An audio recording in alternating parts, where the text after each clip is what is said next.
If you're Galen Hall, the offensive coordinator, from fifth string in April to starting against the national championship Miami Hurricanes.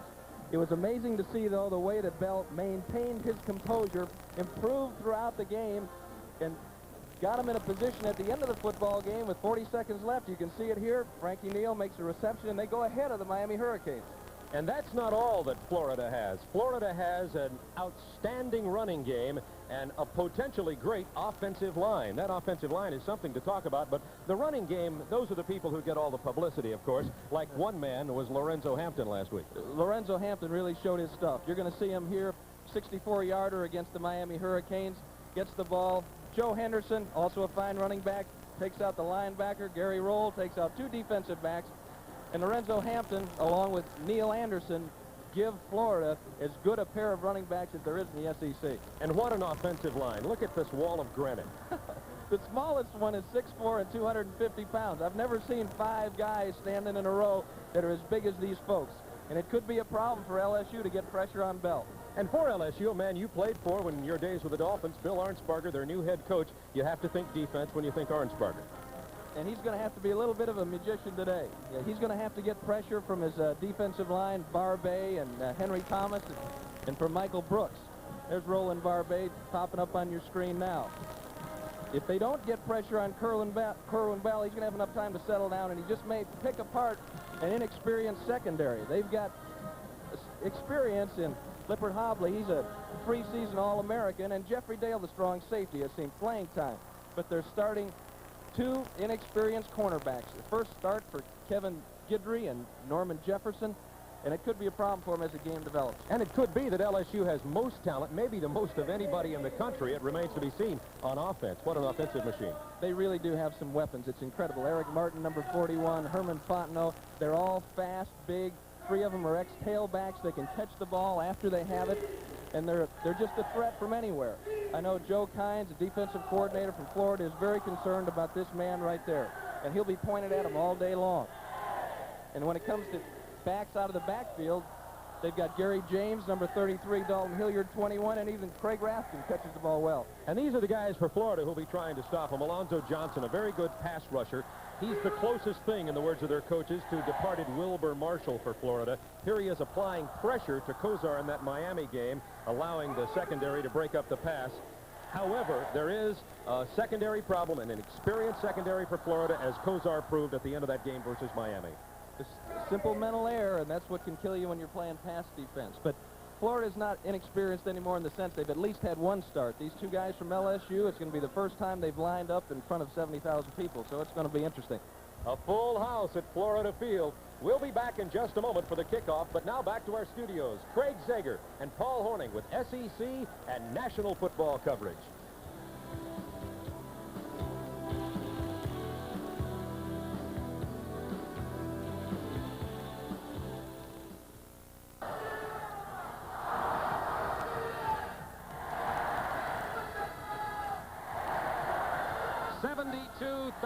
People on hand at Florida Field in Gainesville, Florida for the 1984 Southeastern Conference season opener for the Florida Gators and the Bengal Tigers of LSU. It's Bob Neal and Tim Foley, happy to be with you once again on Southeastern Conference football. The marching Gators, over 200 strong, who've delivered their pre-game performance here at Gator Field. Tim Foley, there is a sea of orange for these Bengal Tigers to deal with today. They've got some folks with them from LSU, though, as the crowd began to warm up a little bit. We heard some LSU from over on the other side. And the Bengal Tigers are all penned up down in the corner of the end zone, just ready to enter the field now. It's going to be an exciting opener. First game for Bill Arnsparger. And there they are, the Bengal Tigers, 4-7 last year. Winless in the Southeast Conference, but a talent-laden team. And a new head coach from the Miami Dolphins, Bill Arnsparger. There's Florida, losers last week to Miami. However, last year, Gator Bowl champions over Iowa. The finest season in the history of Florida. Florida was 6th in the nation last year. We'll be back in a moment for the coin toss and the opening kickoff. LSU and Florida from Gainesville. This is Turner Network Television.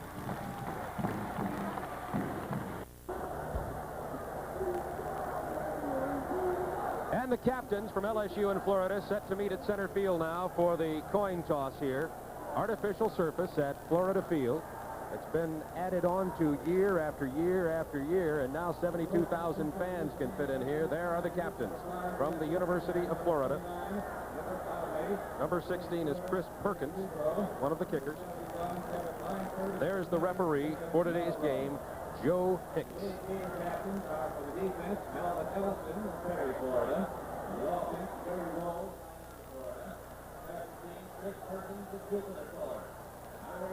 Lifford Hobley, number 29 for LSU, shaking hands with the Florida players.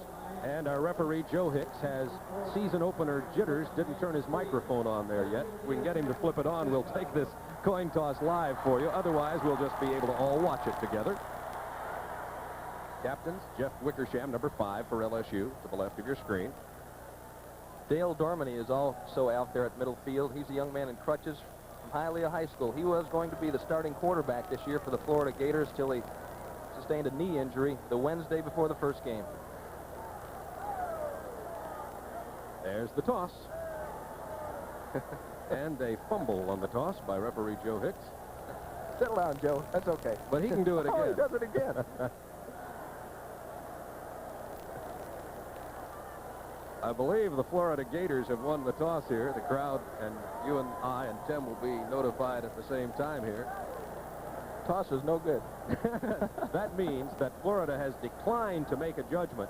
They won the toss. They can either elect to decide on whether to receive or kick off. They declined that judgment, meaning they'll have it at the beginning of the second half, and LSU has elected to make that judgment. LSU will receive, and we'll see the Bengal Tigers on offense.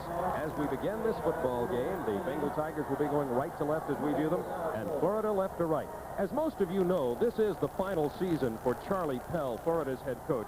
As you know, he's resigned effective at the end of the year. The NCAA has been investigating recruiting violations at Florida and is expected to make a ruling on that at the end of the season. This meeting began in 1937.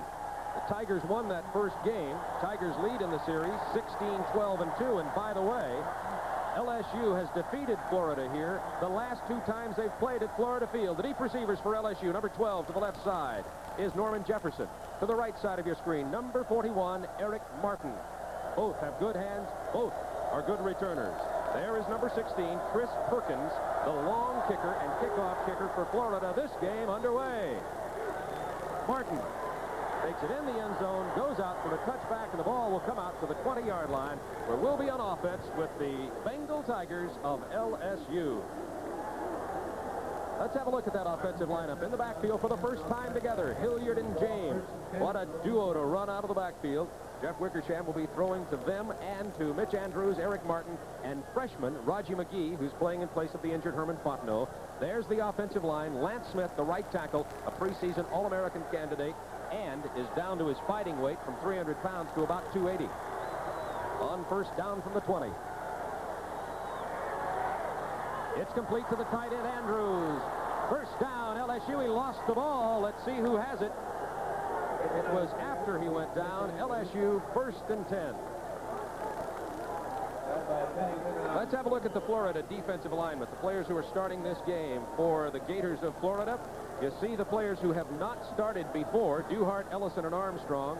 Tim Newton, the key in the middle. There's the backfield, and you see that the secondary is inexperienced. The handoff to Hilliard. Hilliard gets out across the 30 to the 33-yard line, brought down there. It'll be second down, long yardage for LSU. Newton with the tackle.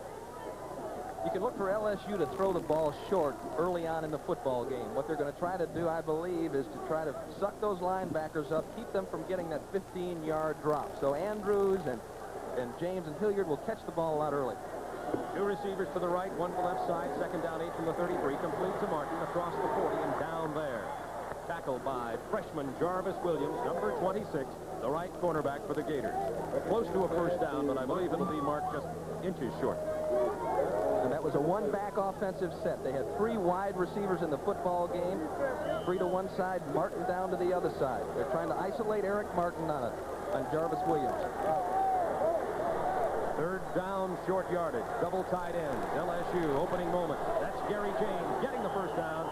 Behind Lance Smith and Kevin Langford on the right side of the line. He got out close to the 42-yard line. Tommy Duhart, redshirt freshman from Belle Glade, Florida, making the tackle for the Gators, number 78. Interesting story there, Tim, with Duhart at left defensive tackle. The man Florida thought would play, Craig Cleveland, has been suspended for being out of shape. Duhart really put the pressure on him. He came back this summer in great shape and just performed so well that he became a starter, and Cleveland, I believe, got disheartened. Rathjen and Hilliard in the backfield now for LSU. First down 10 from the 42-yard line of the Bengal Tigers. This is Hilliard. Close to the 45-yard line. Leon Pennington, number 45, making the tackle for Florida. Pennington and Armstrong, the starting linebackers. Mark Korf had been the starter last week, but Pennington has replaced him there at one of the linebacker spots. Joe Kynes really likes Leon Pennington. He's really aggressive, moves to the ball well. LSU has run 5 plays, and they've got 5 different formations so far. Second down 7 from the 45. Gary James, number 33.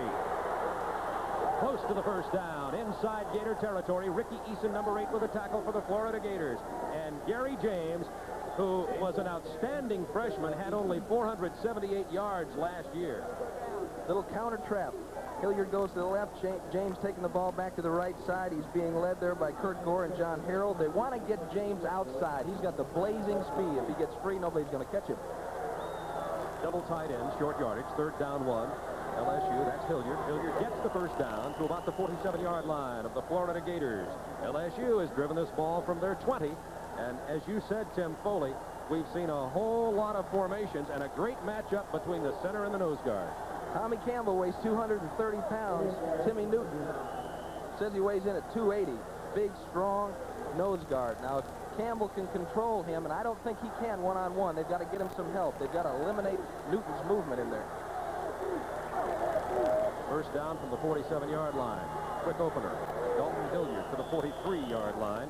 That time, Campbell, Langford, Gore leading the way for some inside yardage for Hilliard. This is something that you can look to see later on that particular play. Greg Rathjen came back in motion and helped double team Timmy Newton. He helped Tommy Campbell, and together they moved him out of there a little bit. Number 5, Jeff Wickersham, a junior from Merritt Island, Florida, says he's excited playing in front of a lot of friends and relatives here as he's a Florida native. Wickersham, incomplete, intended for number 33, Gary James. And oh, what a hit that was put on by Adrian White, the sophomore from Orange Park, who plays strong safety. Jeff Wickersham really is maturing as a quarterback. He's now has enough understanding about coverage that he doesn't begin to scramble as soon as he gets pressure. He sits in there and waits for the receiver to come open. He already is a fine quarterback, but he'll be exceptional before he's through at LSU. He'll bring a lot of thrills to Tiger fans. Big third down conversion, third down 6. Wickersham in the pocket over the middle, first down to the 34-yard line. That pass completed to number 80, redshirt freshman Raji McGee from Bogalusa, Louisiana. This is exactly what I was talking about. 2 years ago, he's looking for Eric Martin to the right. Martin's not there. He comes off Martin. You can see him change his vision, finds McGee for the first down. Excellent play. First down 10 now. Number 13, Rathjen back in there with Gary James. Bobbled ball by James, but he falls on a loss of 2 or 3 yards. That was just prior to my saying this LSU offense looked quite comfortable with all the motion and all the different alignments and formations as they've driven from their own 20. One thing they're going to try to use, I think, against Florida is confusion. Ed Zombreckers are offensive coordinators from Wake Forest, and they've had to throw the ball to stay alive at Wake Forest, and got a lot of different formations that you'll see today. Second down 13 from the 37. 10:37 to go. First quarter. This is Dalton Hilliard, close to the 30. Put down the linebacker, number 45, Leon Pennington. He had a twisted knee, Pennington did, early in the fall, but is playing well now. Dalton Hilliard, if you want to talk about the difference between Hilliard and James, 21 and 33, Hilliard is the scat back, the quick runner, the darter. James is more of the true tailback type in terms of straight, pure, straightaway speed and has more talent as a pass receiver. Third down 7, another important conversion play. LSU at the 31 of Florida. Plenty of time. Incomplete, intended for Andrews at the 25, and Jarvis Williams laid a lick on the big tight end for LSU. Wickersham, good drop. He looks to Martin. Martin is covered. They're double teaming him. Andrews coming open underneath. Nice job by Jarvis Williams. They expect Jarvis Williams, after his time here at Florida, to be a pro prospect. He's a big hitter, and he's got excellent quickness and acceleration and break on the ball, and you saw an example of that on the last play. We're going to have a 47-yard field goal attempt by LSU. This is Juan Betanzos, who led the team in scoring last year, but Arnsparger says he's been inconsistent. Hit it well. It's no good, and there's a penalty in the end zone. There is a penalty marker in the end zone. Penalty marker in the end zone. Betanzos hit the ball far enough, but not accurately enough. Delay of game, the call against LSU. That has been, of course, I'm certain, declined. Let's see what the call will be here. I'm sure that since they missed it... Delay of game against the offense, decline, first down. I thought so. The LSU defensive team was headed off the field, but I'm sure Florida wasn't going to give him another chance even for 5 yards further back. So now the Florida Gators go on offense as the referees get their act together. It's early in the season for everybody. 1984 Southeastern Conference football. We're at the home of the Gators, Florida Field in Gainesville. A packed house, 72,955 remaining in quarter number one. Scoreless game, and this will be the first opportunity for Florida. This is the first collegiate head coaching football game for that man, Bill Arnsparger. Bill's quite a guy. I've got a friend named Cleve McClary that said his dad always taught him, if you're going to kill time, work it to death. And for some reason, I think that Cleve's dad knew Bill Arnsparger. He's the most thorough coach I've ever seen. Now we've got a change on the field here. Well, now the Florida defense has gone back out.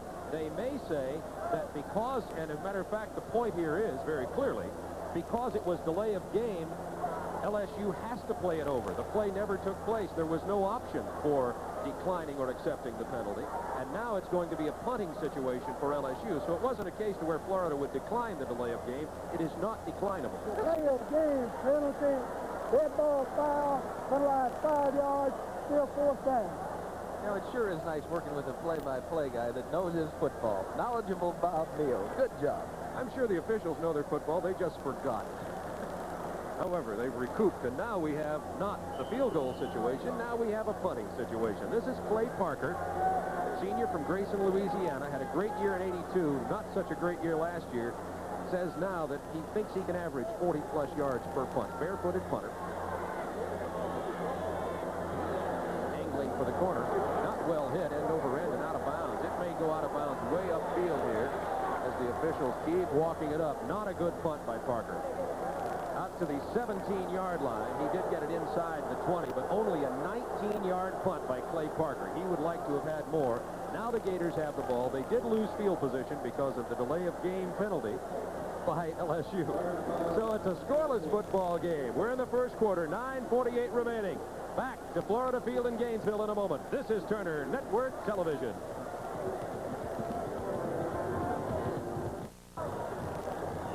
Charlie Pell in his last year as head coach of the Florida Gators. But what a great time he's had the last 4 seasons. In that time, the Gators have appeared in 4 consecutive bowl games. On offense now for the first time in this game, the first time in '84 at Florida Field. There's the pitch to John L. Williams, the fullback, running off the left side. Gets out to the 22-yard line, where he's tackled by LSU linebacker number 37, Rick Chapman. And here's a look at the Florida Gators offensive alignment. Kerwin Bell, the quarterback we talked about on the pregame show. Fine running backs, Anderson and Williams. You'll see 4 backs, however. And also the receivers, Mateel and Roll, will alternate with 2 other receivers.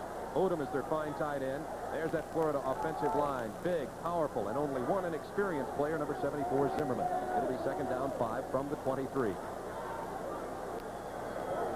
Pitch to Neil Anderson. Across the 25. To the 26-yard line, tripped up by the middle guard, number 96, Henry Thomas for LSU. An LSU defensive team has some pretty good players, some holes, however. The man who made the tackle is a youngster, Henry Thomas. That'll be one of the keys to the game. Barbay, one of their leaders. There's that secondary. You see that Dale and Hobley, the safeties, are two of the finest in the game, but they're weak and inexperienced at quarterback with Guidry and Norman Jefferson, who didn't play much last year. 3rd down 1, Florida. Off the left side, 1st down. Close to the 19-yard line, close to the 29-yard line goes John L. Williams. The heart of this offense is that offensive line. As I said, Bromley 250 pounds. The next smallest one's 280 pounds. When you stand in front of them, you feel like you're standing in a Mack truck parking lot. You're just looking up, looking right in the chest of all these fellas, and they're not fat. They're not big fat fellas. They are strong and massive. 86 roll is split off to the bottom of your screen. It is 1st down 10 Florida. That's Anderson in motion out of the backfield. Complete for a 1st down to Gary Roll, a senior from Miami, Florida. Kevin Guidry, the freshman cornerback, number 27, making the tackle for LSU. Another Gator 1st down. Okay, we're going to see this again. Kerwin Bell rolling to the strong side. He's reading Jeffrey Dale. Jeffrey Dale breaks in the flat to cover the back, and so he unloads it to roll underneath. You'll see that pattern a lot today. Nice, simple read. He makes his throw depending on the position of the strong safety. 1st down 10 Gators at their own 42-yard line. Scoreless game. 7:52 to go. Quarter number 1. This is John L. Williams. Close to the 1st down. Inside Bengal Tiger territory. Rick Chapman, number 37. The inside linebacker on the right side making the stop of this man, John L. Williams, former tailback. That's why, even though as a fullback, he can get outside. You know, a nice block by Neil Anderson there on Jeffrey Dale that kept the contain from getting up in a hurry. You'd like to contain that toss quickly. Have the tailback turn it back into the pursuit. 2nd down, less than a yard. At the 48, double tight ends for the Gators. Williams hit hard, bounced off, drives forward, 1st down, Florida. To the 46-yard line. Williams took a real pop from Mike Brooks, number 94, but bounced off it and still got the 1st down. 1st down, Florida. Bob. Galen Hall doesn't want this game to revolve around the performance of Kerwin Bell. You know, he wants that experienced offensive line and that bevy of running backs to take some of the heat off Bell so they don't have to throw the ball. McDonald and Neal, the wide receivers in the game now. McDonald, number 9, Neal, number 21. That's Neal in motion. 1st and 10 from the 46. Handoff, Lorenzo Hampton. Inside the 45 and 43-yard line, number 57. Linebacker Sean Burks with the tackle for LSU. You'll be hearing the names of Chapman and Burks a lot, as those tackles for the LSU defensive team are funneled toward those two as often as possible.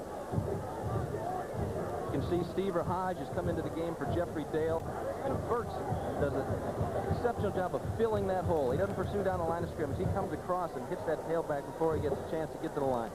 Scoreless ball game, 6:16 to go, quarter number 1. Florida ball, 2nd down 7 at the LSU 43. Motion. Out of the tailback position is Hampton. Hampton with the screen to the right side. Driven out of bounds at the 37.5-yard line by Steve Rehard. About 2 yards short of a 1st down. This is the way that a defensive coach would like the strong safety to play this play. He holds off the slant pattern to the wide receiver, then reacts up to the ball as it is caught by the back. And they're just going to gain 4 or 5 yards every time they throw the ball. What you have to do is occasionally mix up the coverage so they get a different look. Good throw by Bell. There's Bell. He had a good game against Miami last week for a freshman. 1 TD, 1 interception. Important conversion here. 3rd down 1, Gators. John L. Williams cuts against the grain, gets the 1st down inside the 35 to the 34. Number 77, Roland Barbay, the defensive left end, with the stop for the Bengal Tigers.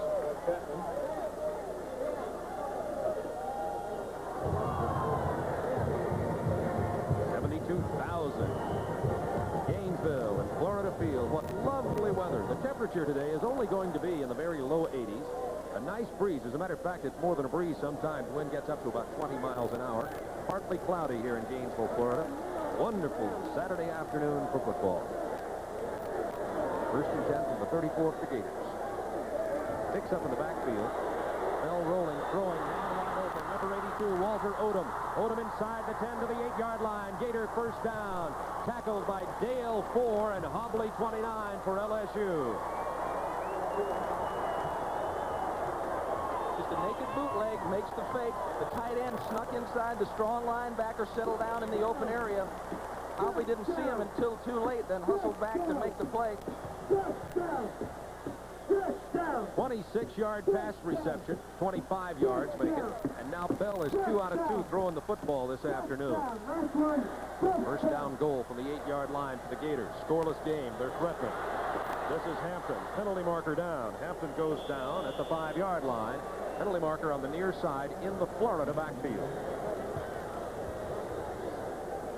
Both offenses performing extremely well. You saw last week against the Miami Hurricanes, Florida was a little bit tenuous. They're trying to get used to a new quarterback on the snap counts. Every once in a while the ball came up too early or someone jumped off sides. Kerwin Bell looks to have worked himself into a confident position, and again, they're not giving him too much to do. They're giving him simple reads, and so far he's reacting well. Penalty is going to be against the Florida Gators. Referee Joe Hicks marking it off right now. Something the NFL is doing this year. They're having the linesman mark off the penalty while the referee announces it to save time. There you go. Illegal procedure is the call against the Florida Gators, and they move the ball back to the 14-yard line. That's a big penalty because now it is first down and goal from the 14-yard line. Crucial mistake inside the 10-yard line for the Gators. 4:53 to go, quarter number 1, scoreless ball game. Single setback. It's John L. Williams. This is complete to Hampton at the 9-yard line. It'll be second down goal from the 9 for the Gators. It's the same play pass they used to get down in this situation. Bill Arnsparger trying to get used to not making the calls. He's monitoring all the calls, both on offense and defense. The man that's making the calls onto the field is Mike Archer, former defensive backfield coach with the Miami Hurricanes. But this is a new role for Bill. I'm sure he's anxious. Hampton's out. Anderson in the backfield for Florida. Second down goal from the 9. Bell throws it in the ground. John L. Williams was open momentarily. He was being covered by 94 Mike Brooks. It'll be third down goal from the 9-yard line.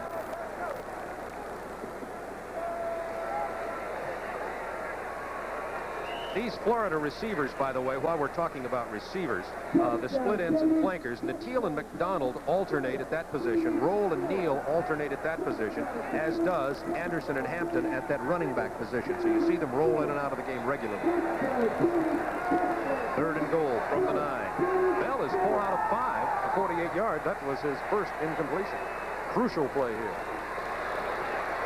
Pressure from Barbet. Kerwin Bell, fumble. They signal a touchdown. They say that Kerwin Bell had crossed the plane of the goal line before he lost the ball. 9-yard touchdown run on the scramble by freshman Kerwin Bell.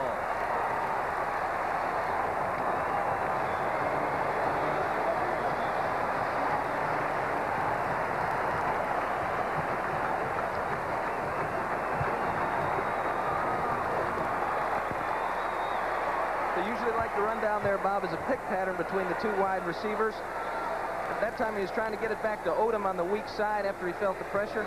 Kick is up and good. We're going to see that again, Tim Foley. This is a heady play by a freshman from Mayo, Florida, Kerwin Bell. Rolls to his right. He's got 3 wide receivers on the strong side. LSU, fine job of coverage. Barbet pressuring. Now he's looking for Odom back to the weak side. Not enough room, not enough daylight. Let me see what I can do with it, Dad. Touchdown. He slides it in under Ricky Chapman. The ball pops loose, but they decided he crossed the plane of the end zone. And as we get a good view from our TBS Sports Production cameras in the end zone, we can see that he had, in fact, crossed the goal line. And Kerwin Bell, a happy young man with his first collegiate rushing touchdown. 4:30 to go in quarter number 1. The score, the Gators of the University of Florida 7, the Bengal Tigers of LSU 0.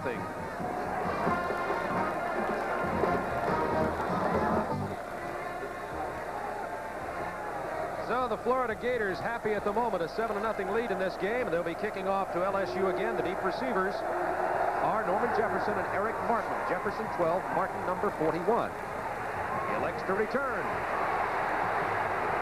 Not much there to the 14-yard line. Bengal Tigers will start out in the hole. James Massey, number 42, with the tackle for the Florida Gators. He's the third-team tailback. There it was, 83 yards, 13 plays, 5 minutes and 18 seconds of possession time, and it was a well-executed drive by these Florida Gators. All the way down the field, a good mixture between the pass and the run. Everything solid. No big risk-taking, overcoming a 3rd and 13 situation to score. Handoff, Hilliard. Out to about the 18-yard line. Hilliard is tough to bring down. He's only 5'8", weighs 190. He's a junior. He led the team last year in rushing with 747 yards. Dalton Hilliard is deceptively strong. Because he's short doesn't mean he's easy to knock down. He's a great player. Ed Zombrecker says, as you alluded to earlier, he's got tremendous quickness and he can hit holes that other people don't even see.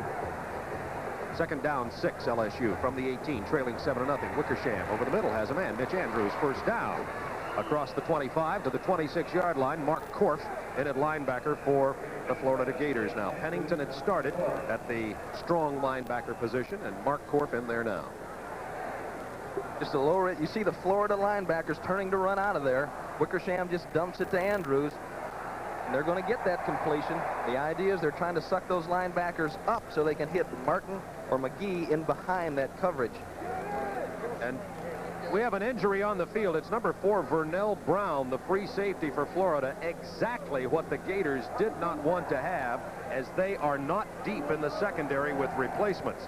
And we'll be back in just a moment to talk about what they'll do if they have to replace players back there. You stay with us. It's Gators 7, Bengal Tigers nothing. This is Turner Network Television. Vernell Brown, the injured Florida player, is on the sideline. Looks to be okay. Roger Sibbald, number 25, is replacing him in the game right now. It is first down, 10 LSU from their own 26-yard line. Handoff, Gary James. Cut down at the line of scrimmage. Knifing through, number 93, Alonzo Johnson, the junior from Springfield, Florida. They say Alonzo Johnson is the closest thing to Wilbur Marshall in terms of a tough horse playing defensive lineman for this Florida team. There he is, number 93. The hardest thing for a big man like Johnson to do is protect his feet. Rathjen was trying to cut them out from under him on that play. He fought off the block to make the tackle. James in motion to the top of your screen. Play fake, Wickersham over the middle. Goes to James. Nice catch. Mitch Andrews, first down. Mitch Andrews, number 83, the tight end. Vernell Brown made the tackle. He is back in the ball game. This is a formation that Florida hadn't seen yet. They're motioning to trips. Wickersham not looking for Andrews at first, but he was so wide open, he finally got him the ball. Andrews has 3 catches, by the way, in this game already for 31 yards. And the sore back. It is first down, 10, LSU. There's Rathjen in motion to block. Handoff Hilliard up to the 43-yard line, right over right guard. Kevin Langford, the player there. When Rathjen's in the game, he's a sophomore from Houston. You'll see him coming across in motion, making that block, Tim. He'll come into the line and block on Newton, and what's going to happen? Of course, Ricky Williams is in the game now, but what happens is that middle guard begins to feel that motion. He begins to feel the pressure, and it gets him thinking about something other than beating the man across from him. Final 2 minutes of the first quarter. Gators lead 7-0. LSU on the drive. Fumble, ball loose. Looks like the Gators fell on it, but it's still loose.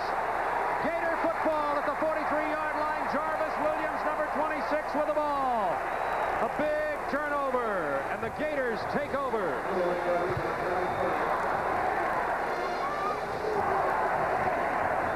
Simple miscommunication here. Wickersham reverse pivots, tosses the ball to James. James isn't looking for the football, and there it is on the ground. Florida hustles to the ball. We'll be back in a moment. Gator ball. This is Turner Network Television.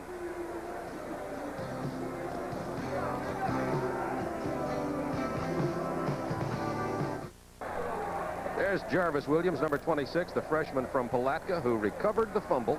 Freshman right cornerback, the least experienced of the Gator defensive secondary, and a big turnover for Florida. They lead 7-0. Minute 59 to go, first quarter. First down, 10 at the LSU 43-yard line. Here they go. He has McDonald wide open. Touchdown, Florida! Ray McDonald! A 43-yard touchdown pass.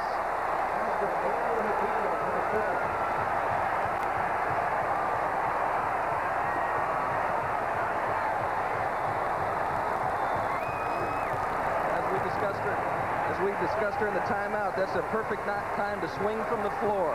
You've got some momentum, and this is nothing fancy here. Old Kerwin unloads it down the field to Ray McDonald, who's Florida's fastest receiver, and he just ran by an inexperienced Norman Jefferson for 6 points. Florida 13, LSU nothing. Point after attempt by Bobby Raymond is good. The Gators have taken a very large 14-point lead with 1:53 to go in quarter number 1. One outstanding 83-yard drive, and then immediate capitalization on the opportunity created when LSU fumbled the football. A 43-yarder from Kerwin Bell to Ray McDonald. What a thing of beauty, and the defensive secondary of LSU was caught way upfield, Tim. Well, he just didn't get his body turned in time to get in to run. Jefferson can run. He just let the young man run by him. First down, as a defensive back, you always have to be thinking about takeoff. They tried a long pass, and then they have 2 downs to make up for it if they don't complete it. That's one of the things that you should be thinking about, and I'm sure Mike Archer is talking to Norm Jefferson about that right now. That was Ray McDonald's first touchdown reception, by the way. He's a junior from Belgrade, Florida. And there's nothing more helpless I've been in that situation than to see that ball going over your head and just can't do anything about it. Here's Bill Arnsparger, and he's been in this situation before. Over the last 19 years in the NFL, he's been in this situation before. He brought back the Dolphins from 24-0 deficit against San Diego. So what he's got to try to do is help his team maintain composure. Still a first quarter, a lot of time left. Jefferson and Martin back. Ball is going in and out of the end zone. It comes out of the out-of-bounds side for a touchback. A new rule in college football this year: if kickers kick the ball all the way out of the back end of the end zone, the ball is brought out to the 30-yard line. That was done as an encouragement for more returns and more excitement. Why the colleges did not decide to simply move the kickoff placement back 5 yards instead of forcing the penalty on, I don't know. But nevertheless, that is the rule this year. So you'll see kickers kicking off from hash marks and trying to angle for the corners. What they want to do is kick it into the end zone and out of bounds. They've put it on the 30-yard line. Now, Charlie Pell is trying to get the attention of the referee. It seems as though it should have been on the 20 instead of the 30, but the referee made a mistake. It has to go over the end line. It went over out of bounds. Charlie Pell is right. Handoff, LSU up the middle, Dalton Hilliard out to the 31-yard line. So Coach Pell has a reason to be upset. That was an incorrect ruling. Penalty marker on the, oh no, that's a yellow helmet. And there is Ray McDonald, the junior, who caught his first collegiate touchdown pass moments ago, a 43-yarder from Kerwin Bell, who's, by the way, 5 out of 6 for 91 yards.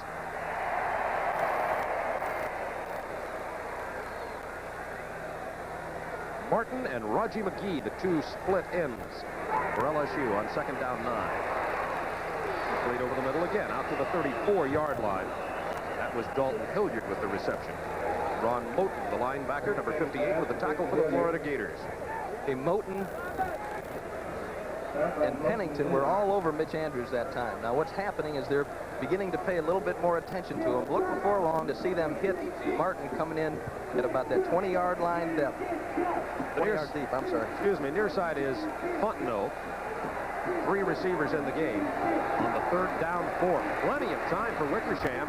It's complete, but I don't know if he got the first down. Let's see where they spot the forward progress. I think the official is going to say it's inside the 40. McGee was hit instantly by Leon Pennington. Short of the first down, Tim. McGee lined up to the wide side of the field, worked his way back, tried to find the open area in the zone back to the sideline side. It looked as though his feet were on the 40-yard line as the tackle was made and brought him back. But that's an arbitrary call. The primary point of concentration has to be get enough for the first down. This is the first critical play for LSU. 4th down goal for inches. There's Gary James. And he gets the first down over on the right side. A gutsy call by Arnsparger to go for first down on that 4th down short yardage. What they did not need to do was turn the ball over to Florida at that position again after Florida just scored from there. So LSU maintains their drive out to the 43-yard line. First down 10. Bengal Tigers trailing by a score of 14-0 as the first quarter comes to a close. In the 1984 Southeastern Conference season opener for Florida and LSU. Florida Field, 72,000 folks in Gainesville. This is Turner Network Television. today's game are brought to you by Chrysler Plymouth. Quality products from the new Chrysler technology. And by Old Milwaukee and Old Milwaukee Light, 2 great tasting beers. It doesn't get any better than this. Ready for the second quarter. Florida leading 14-0. LSU ball. First down 10 at the 44-yard line of the Bengal Tigers. Tim Foley, pretty soon the Tigers are going to have to start thinking about putting something up on the board. Complete to Eric Martin, who breaks tackles and gets to the 49-yard line of the University of Florida. One of the things Martin does best is run after he catches the football. The converted tailback, just exceptional acceleration with the ball. As you saw there, keeps fighting. He's not like some receivers that just hunt for the sideline. Second down. LSU just inside Florida territory. Quick opener, Hilliard. Something he's very good at, very close to the first down. LSU keeps picking them up by inches, but that's all that matters if they can maintain the drive. See where they spot the ball. Leon Pennington with his 4th tackle of the afternoon. The linebacker who started on the strong side in place of Mark Corp, playing very well here today. Short of the first down. Third down, less than a yard for LSU. Fontenot splits wide to the left side. Martin wide to the right side. Hilliard and James in the backfield. It's complete to Fontenot to the 41-yard line. First down, LSU. Jarvis Williams with a tackle.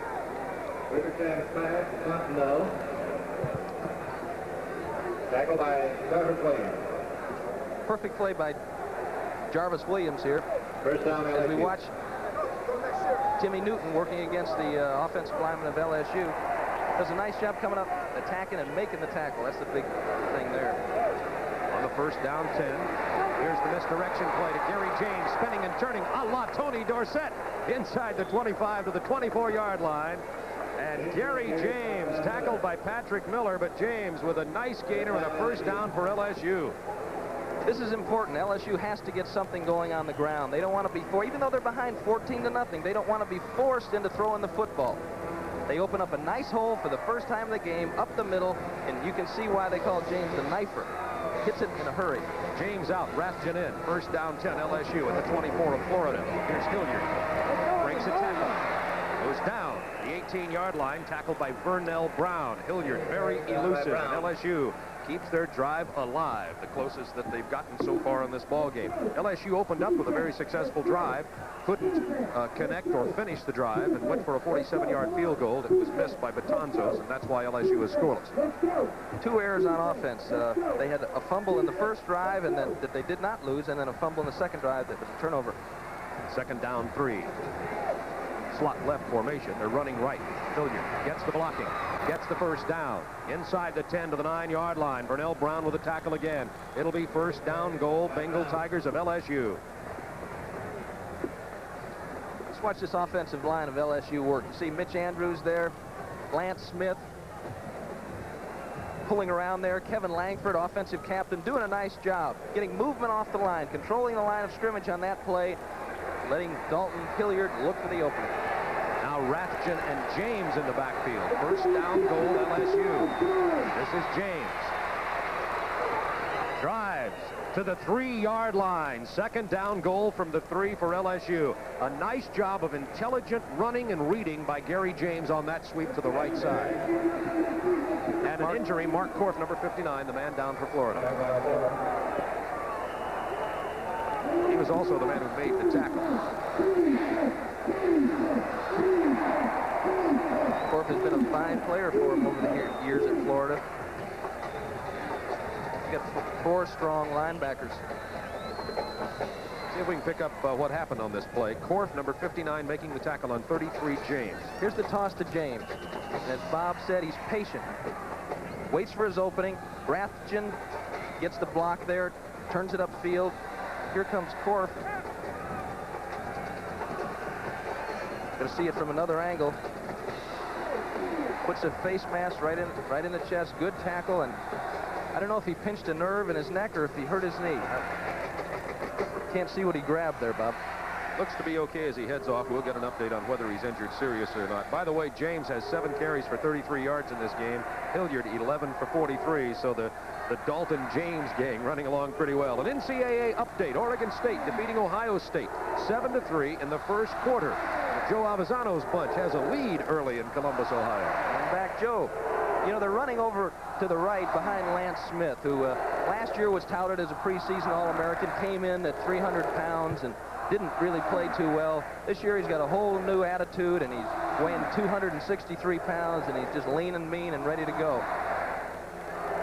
It will be second down goal from the 3-yard line for LSU. LSU has 2 tight ends in the game, 83 Andrews, 81 Curtis. The backfield, 13 Rathjen, and number 21 Dalton Hilliard. In the power I. Hilliard driving close, but no cigar. About a half a yard away for Dalton Hilliard. It'll be third down goal for LSU. Moten and Pennington with the stop for the Gators. We're at the point, Tim, of the classic goal line stand as Arnsparger will try to figure out how to get this ball in the end zone. One of Bill Arnsparger's biggest assets as a coach is his patience. He's going to wait. He's going to take his time. He knows there's a lot of time left in this football game. Quick call, Hilliard spinning. I don't believe he got it. No, they're saying he got to the 1/2-yard line. Armstrong and Moten made the stop. The fans at Florida Field love it.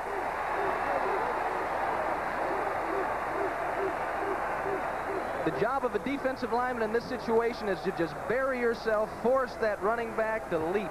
Scott Armstrong, comes over the top and nails Hilliard before he has a chance to even leave the ground. LSU going for it on 4th down in the power I. Number 80 is McGee, the front man.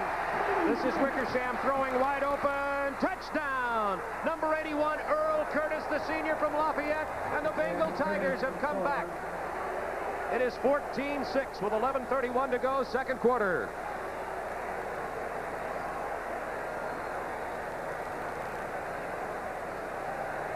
Gutsy call by LSU. Fakes the ball up the middle, and the whole Florida team is coming up over the top.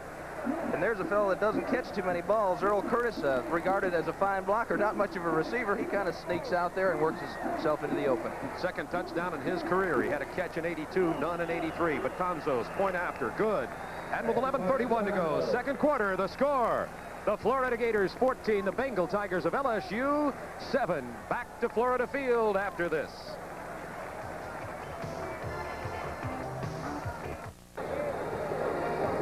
Here it is again, Tim, the touchdown. Just in a power I. Fakes to the right. Not a real good fake, but in that situation, Florida's just thinking upfield. And if they're talking about touchdown passes being caught, they're certainly not going to be too concerned about Earl Curtis. Slid out in the open and hauled in 6 points. He caught a touchdown pass in 1982. No touchdown passes in 83, and that's his second collegiate reception and a very big one for LSU. And Arnsparger 2 times has gone for it on 4th down. Once for a first down, that time for a touchdown. DeFrank with a kickoff. Lorenzo Hampton will touch it back in the end zone. It'll be first down 10 Florida out at the 20-yard line. Gators leading by a score of 14-7.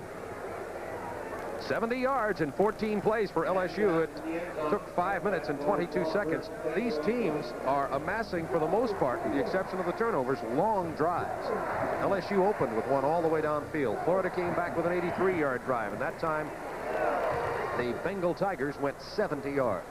Amazing thing, it's pretty much error-free. Not too many penalties. 1 fumble. First down 10 Gators from their own 20-yard line. Hampton in motion. Handoff, John L. Williams. Breaking tackles, but good pursuit by LSU to make up for the missed tackle. Jeffrey Dale will get credit for that tackle. Number 4, the strong safety, senior from Winfield, Louisiana. Bromley did an excellent job on that play, and the nose man, Henry Thomas. Bromley's all SEC and really the most consistent performer on that offensive line. Now the Gators have split 2 receivers to the right side, 1 to the left side. Second down 8 from their own 22. Kerwin Bell, very successful afternoon so far.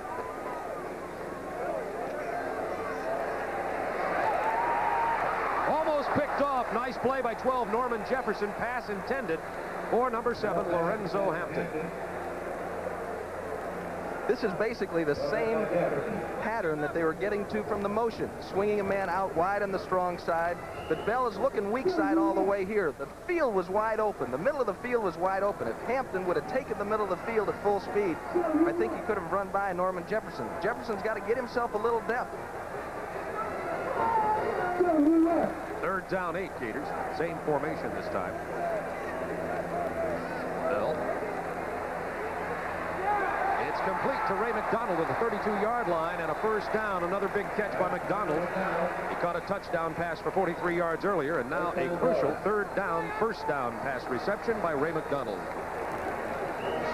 Ray McDonald waits for Lorenzo Hampton to clear out the zone, and that comes underneath.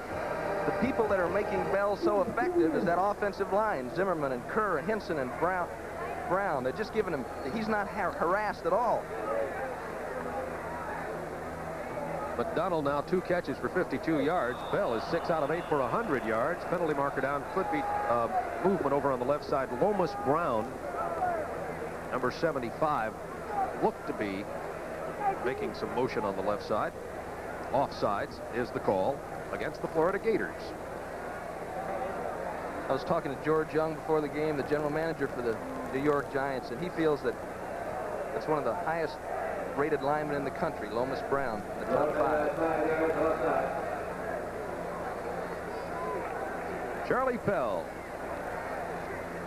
It's 2-3 versus LSU, 83 and 42 his coaching career at Clemson, then at the University of Florida. Hampton in motion on a 1st and 15. That's John L. Williams back to the original line of scrimmage right near the 31-32 yard line. Number 57, Sean Burks with the tackle for LSU.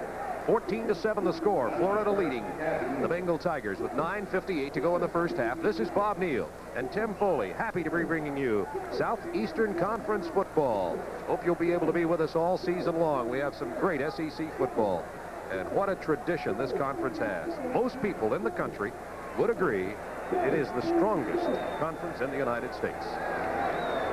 Second down 10 from the 31. Hampton in motion. Bell under pressure. Down he goes at the 23-94. Mike Brooks came in unmolested from the right defensive side. He slid. Mike Brooks slides right under the tight end here. Bell running the flood pattern to the strong side, but he's looking weak side, and here comes Brooks. He gets a whole handful of them, and Kerwin feels like he roughed him up a little bit, and kind of looked like he wasn't real friendly there. Bell took some real shots last week, and he just popped right up. He's a gutty competitor, especially for a quarterback. Bell's tall but slight of build. He's 6'3", 185. Third down 20 now. Pro set formation for the Gators. Odom in motion. Good pass protection this time. Almost picked off, incomplete. The man closest to the ball, interception-wise, was 57, Sean Burks, the linebacker. I would have thought it'd be impossible to throw the ball into that group without somebody catching it. There were 10 people within touching distance of that football.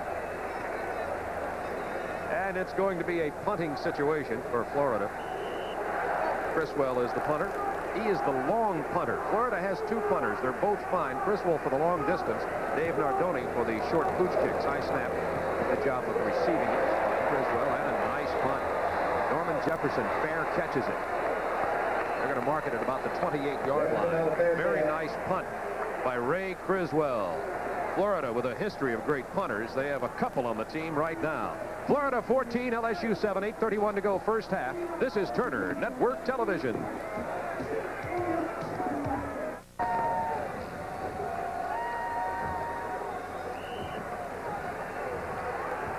Stay with us at halftime. We'll have a feature on the SEC Player of the Week, a running back from Tennessee who got 200 yards last week, and we'll be seeing the Florida football marching band. Here's Gary James breaking tackles to get a little bit of yardage where there was previously none. Nice job by Gary James. That's the kind of run that got Florida down there, or that got LSU down there knocking on the door for that touchdown earlier. He did a nice job not losing 5 yards on that particular play.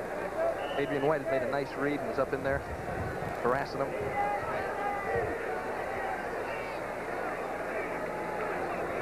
Second down, about 6. Wickersham, plenty of time. Hits Gary James. James eluding one tackler across the 40 for the first down for LSU. LSU, after that last drive, seems to be gaining some confidence with this new Arnsparger offense, which is quite different than the offensive scheme that was played under Stovall last year at LSU. And I think you have even though it's the same number and the same fella out there in Wickersham, you have a new quarterback. And he's patient. He's going to kind of assume the personality of Arnsparger a little bit, and he'll take that 5 and 6 yards, where some quarterbacks can't stand it. They want to get it deep. First down 10, Wickersham to go to the air. Over the middle, it's complete. That's the tight end, Mitch Andrews. He gets near the 50, about the 49-yard line. Andrews' 4th catch on the day now. And as you said at the beginning of this football game, Tim Foley, Andrews is a key in that LSU offensive attack. You're going to see Tommy Campbell here going against Ricky Williams. Campbell doing an admirable job keeping him out of there, getting a little help from Kevin Langford. But that's the matchup that's important. And now it's Garland, Jean-Baptiste, and Rathjen in the backfield for LSU.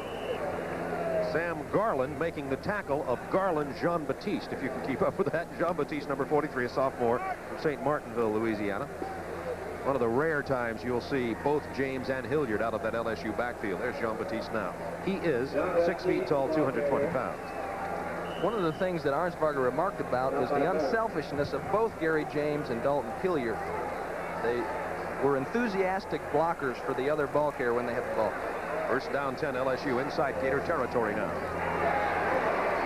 And off to Jean-Baptiste. A nice spinning move to get a little more yardage than he was due at first. Close to the 40. Mark him down at the 42. Alonzo Johnson with the tackle. 6:33 to go first half. Florida 14, LSU 7 from Gainesville, Florida at Florida Field. A sea of orange out there, except when you're looking at the LSU cheerleaders.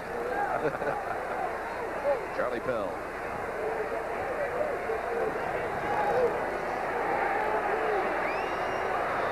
That's Rathjen down to the 30-yard line. First down, LSU. Alonzo Johnson, the tackle. Everybody's involved in this LSU offense. Everybody that's not an offensive lineman can catch the ball for LSU. And if you're a Florida supporter, you might be asking, why don't they do something about that?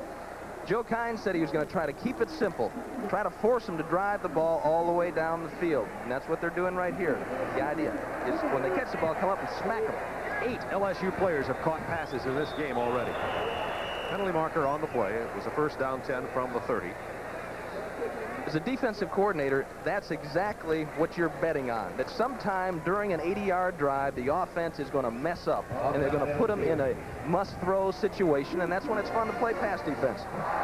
Here's Joe Hicks, our referee.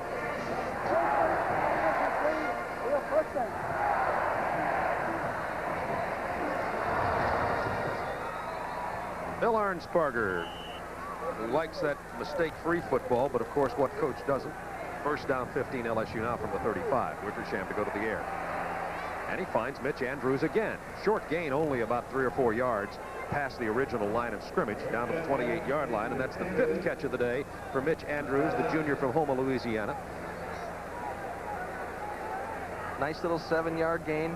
Get you back into a pass-run situation. You don't want the defense to be able to dictate whether you must throw or run the football. Second down, 8 from the 28.5. 3 wideouts in there. That's Fontenot in motion. Handoff goes to Jean-Baptiste. The Gator defense is ready. Nothing up the middle that time. They were trying to move the middle guard, the nose guard, Ricky Williams, number 52. Not much is lost when Williams comes in and Newton goes out. Alonzo Johnson, 6'4" and dangerous. Coming down the line, gets there right about the same time as Ricky Williams. Williams is 285 pounds, 6 feet tall. It's third down 6. Pass is complete to Hilliard for the first down. Inside the 20, near the 15-yard line. Adrian White with a tackle. What a deceptive player is Dalton Hilliard. Diminuted it. However, he's able to drive for extra yardage even after making the first down reception. Second on the team in pass receiving last year. Wickersham's been well trained. Settles back in there. He almost looked bored. He's so relaxed. Delivers the ball to Hilliard on time, and look at that guy scrap. Wickersham, 15 out of 17 for 117 yards and 1 TD. First down 10 from the 16. Handoff Hilliard. Hilliard loses his footing and goes down at the 15. Gain of about a yard on the play. Tommy Duhart will get credit for the tackle. Duhart, the left defensive tackle, a redshirt freshman. Now if you're Joe Kynes, the defensive coordinator, you're thinking about applying a little bit more pressure. You're thinking about locking up man-to-man. You're not going to give them that little dump anymore. You're going to take advantage of the fact that they can't run too deep. They're on the 15-yard line. You're going to come after them. Let's watch this Florida defense this time on second down 9 from the 15. That's Gary James, fumbles the ball. He falls on it back at the 28-yard line. Tim Foley, it was popped loose by Mark Corp because of the pressure of which you were speaking. Joe Kynes must have been thinking the same thing I was, but that's exactly what happened. Both linebackers coming in underneath, and they caught him in a trick play. See Corp coming there? And even Adrian White, the safety, is coming, breaking through. We don't call you Coach Foley just to be blowing our horns. Well, it always is helpful to spend some time with these brilliant football minds that are assistant coaches at these major schools before the game. Third down 22 for LSU now. Wickersham all day to throw, complete to James. He can get no further than the 19-yard line.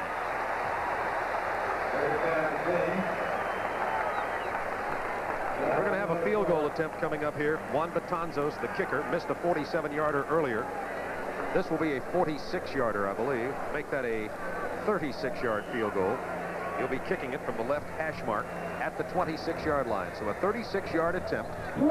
The wind is brisk, about 20 miles an hour, but it swirls on the field. No way to know what kind of effect it will have. Let's watch it. Gators 14, LSU 7. It's good. A 36-yarder by Juan Betanzos, a senior from Mexico City, Mexico. And we have ourselves a 14-10 ball game with 2 minutes, 29 seconds remaining in the first half from Florida Field in Gainesville.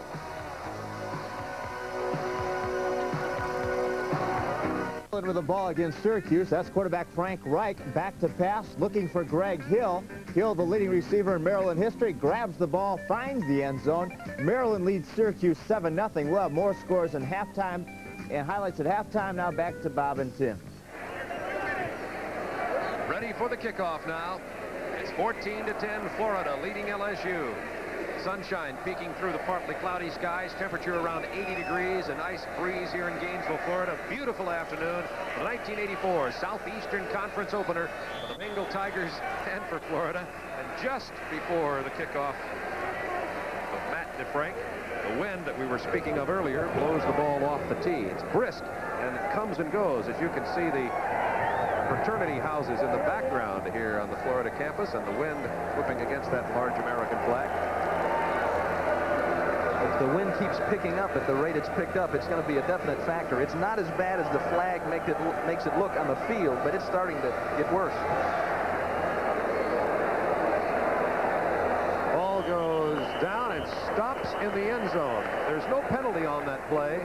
As I understand it, unless it goes out of the end zone on the fly. There is a penalty marker down, however, at about the 15-yard line. I think the officials are waving off the flag.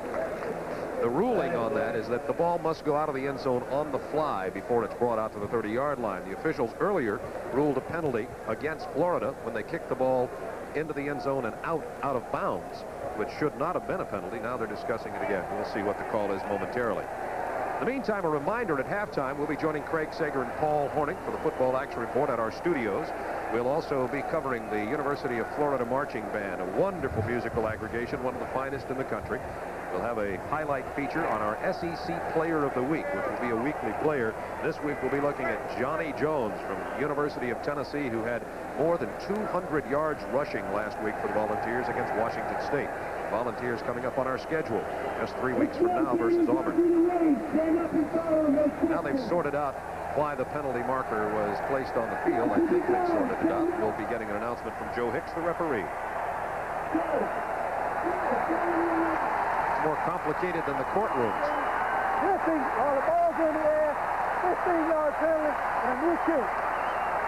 Clipping while the ball was in the air, 15-yard penalty, and a new kick. There's a scoring drive, 54 yards, 13 plays. LSU looked like they were going to take it in the end zone for a touchdown, but thanks to a penalty that set them back a little bit, and as Tim Foley was predicting some very good pressure from Florida, LSU had to settle for the 35-yard field goal. Another thing to consider when you decide that you want to blitz LSU is that Wickersham has seen that before, and he can recognize it. If he sees it coming, you're going to be working against the odds if you're going to try to cover Fontenot and Andrews and Martin man-to-man. You're just going to hurt yourself. You're playing into their hands if you do that. Now, thanks to that penalty, LSU is kicking off from the 45-yard line of Florida. There comes the Florida wave at Gainesville.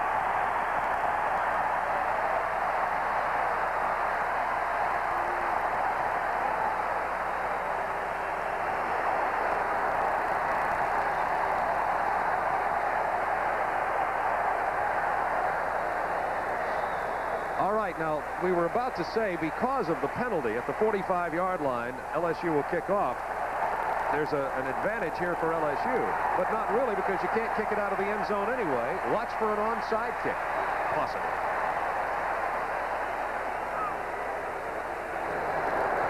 Merely a squib kick.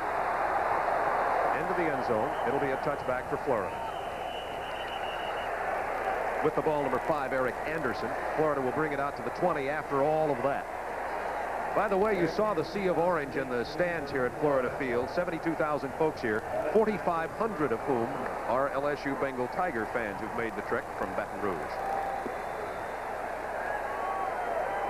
Two quarterbacks have been highly effective today. 126 yards for Wickersham, 100 yards for Bell. 43 of the 100 for Bell came on the TD pass.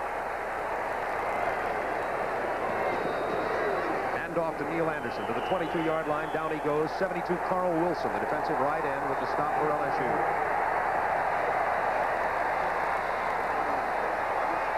Neil Anderson is really involved in community life, Bob, here. He's in the student senate and involved with the FCA here. Just does a lot of different things besides being a great running back. And this Florida wave from the stands is really something else. We'll show you another picture of that in a little while. When the wave gets over to LSU, it always stops. It's second down 8, Florida from the 22. Bell, plenty of time to throw. Odom is hit, drops the ball, fallen on by Williams. They're saying he did not have possession. Incomplete pass, and it was number 7, Steve Rehage, a sophomore from Metairie, Louisiana, who put that lick on. Rehage is a Tim Foley kind of player. He plays all over the field, uses his head, and will knock you into next week. I think he's a little bit faster than I am. Again, he sat back, didn't let Bell throw that slant-in pattern, and came up and put his face mask in the chest of the receiver as he caught the ball. 1:47 left. In the first half of play, 14-10, Gators over LSU. Florida ball, third down 8. Conversion situation. Off the 22-yard line of Florida. Bell, quick toss. Not much on that. He throws it out to Gary Roll, the flanker on the right side, number 86. Gain of about 5. Clock has stopped.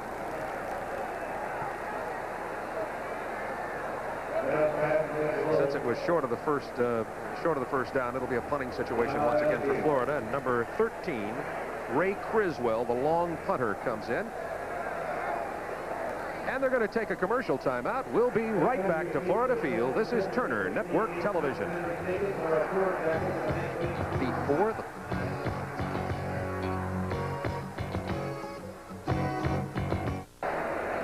a representative from the great state of Louisiana amidst the sea of orange. The Bengal Tigers, 4,500 fans here at Florida Field.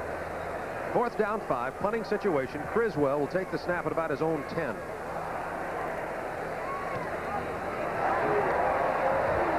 Like a cannon shot. This is Jefferson. To the 33-yard line. LSU ball with 1:28 remaining. A 50-yard punt by Criswell. He had a 51-yarder earlier. Ray Criswell does the long punting for Florida. The short punting is done by Dave Nardoni. Florida has 2 kickers and 2 punters. So LSU, trailing 14-10, has 1:28 to try to get something else on the board here before halftime.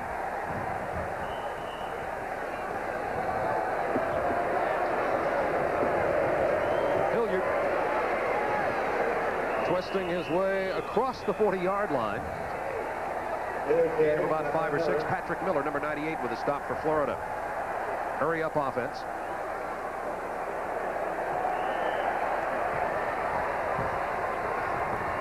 Second down 2. Wickersham gets a good block. Plenty of time. Setting up a screen. Hits James. Well played by Florida. Back there to make the play. Number 93, Alonzo Johnson. His 5th tackle of this first half. And was he the man on the spot? Alonzo Johnson, a very heady play. He read this screen coming. On this particular instance, Jeff Wickersham fakes a pass down the field. All the time he's going out to the screen. Now the screen is covered. Now's the time you just throw it over his head. Let it end up on the sideline someplace. And here comes Timmy Newton chasing him down. And Jeff bounces a little bit. Well, that's dangerous when one of those linemen roll up on your leg. Stay healthy, Jeff. 285 pounds of Tim Newton up on Wickersham's left thigh. There's Roger Sibbald coming into the football game. He is the strong safety. Was in the quarterback race here at one time earlier this fall for Florida. I was talking to Dan Coughlin there on the sidelines.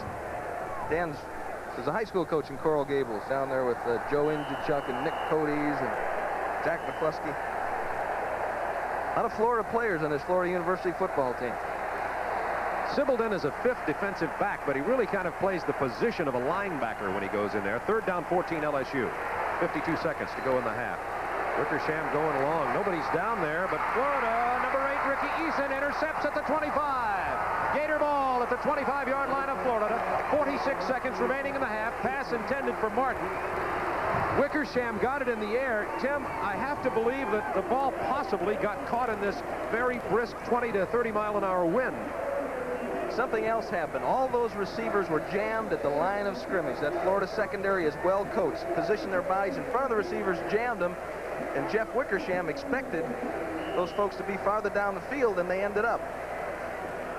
Great sideline shot of that interception. Our Turner Sports cameras. It'll be 1st down 10, Florida, from the 26-yard line. 2 receivers right, 1 left.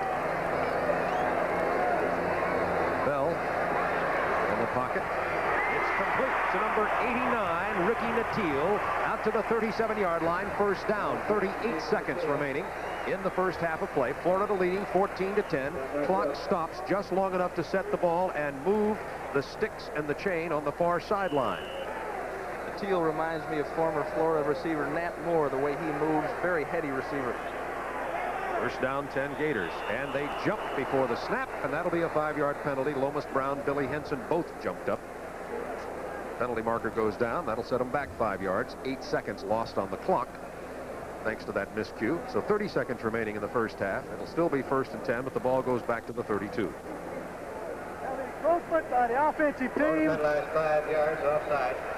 Show you what kind of a guy Nattil is. He asked to room with Dwayne Dixon last year, that outstanding Florida receiver.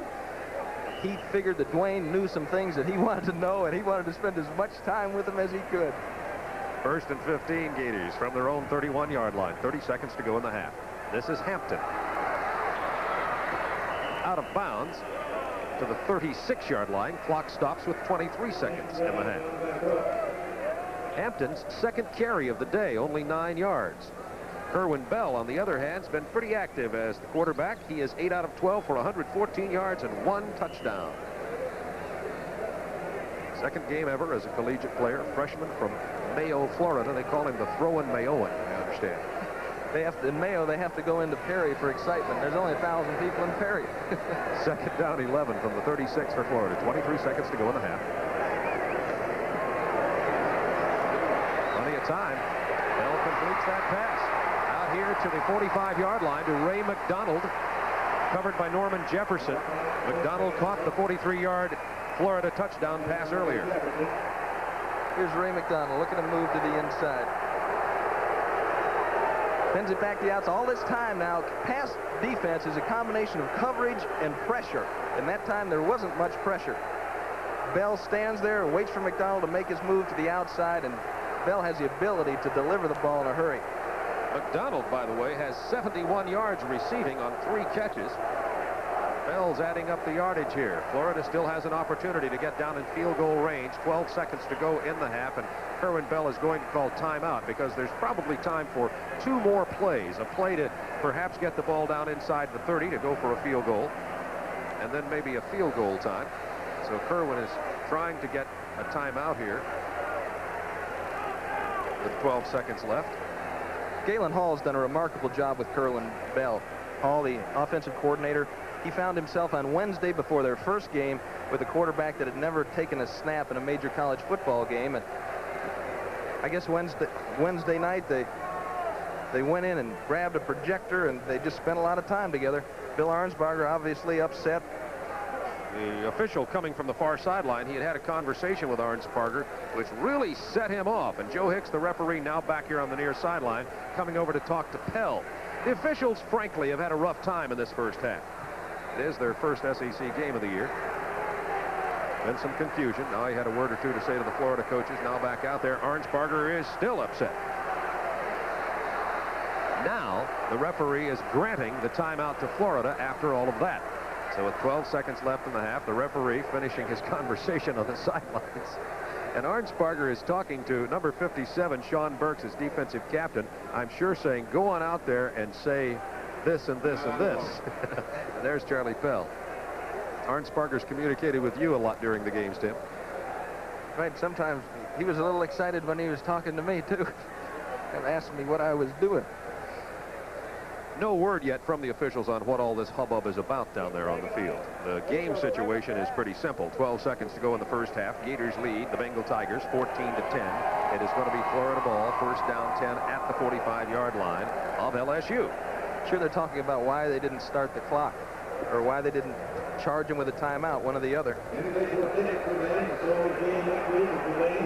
Pell wants 4 more seconds added to the clock, we understand from our folks on the sideline. I'm sure he'd take more than that if they would give it to him. I don't believe they're going to get it to him. They may. We'll have to see if the clock starts. They may hold it for 4 seconds, which would in effect give Florida 4 more, which is probably what made Arnsparger angry. Yes, they are holding the clock, giving him the extra 4. Pretty nice job of running the ball to the 33-yard line. He got the first down, clock down to 5 seconds. It would be a 50-yard field goal attempt against the wind. Now, Florida does have a long field goal kicker. Let's see if they're going to do that. That man would be Chris Perkins, who also kicks off number 16. He is going into the football game right now. Interesting situation when you have the long kicker and the short kicker. That time LSU rushed 3 people, and one of the disadvantages and liabilities of a 3-man rush is obviously there are more holes in it if the quarterback can't find someone open and scramble, as Kerwin Bell did successfully on that play. Last year, Perkins had a 53-yarder against Miami. This one will be exactly a 50-yarder from the near side hash mark. So he does have the leg. The wind is brisk, however, at roughly 20 miles an hour, and it is blowing into the face of the Florida kicker. Now, watch this setup. This sometimes can be an unusual play here. They lined everybody up on the offensive line to the left side, just now shifting to the regular line of scrimmage. Number 13, Ray Criswell, will hold. As the distance, it's wide to the right side. No good. And as the clock runs down to 00, the first half is history. Florida 14, LSU 10. We're at Florida Field in Gainesville. Stay with us. We have an exciting halftime coming your way. This is Turner Network Television.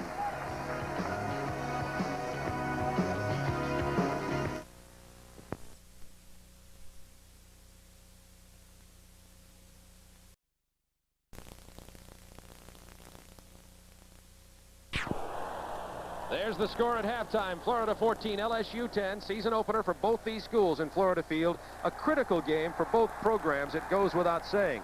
First of all, they don't play any other SEC teams for a while. And the winner and the loser here is going to have to live with a victory or the loss for a while. There are the stats in the first half. Pretty even as you look down through there. Rushing and passing. Turnovers are against LSU, and that could be why they're trailing in the game, as a matter of fact. Time of possession, though, heavily in favor of LSU. Nearly 20 minutes of control of the football. That's what you like to see if you're on defense. The best form of defense is let your offense have the football. And LSU's offense has done a good job.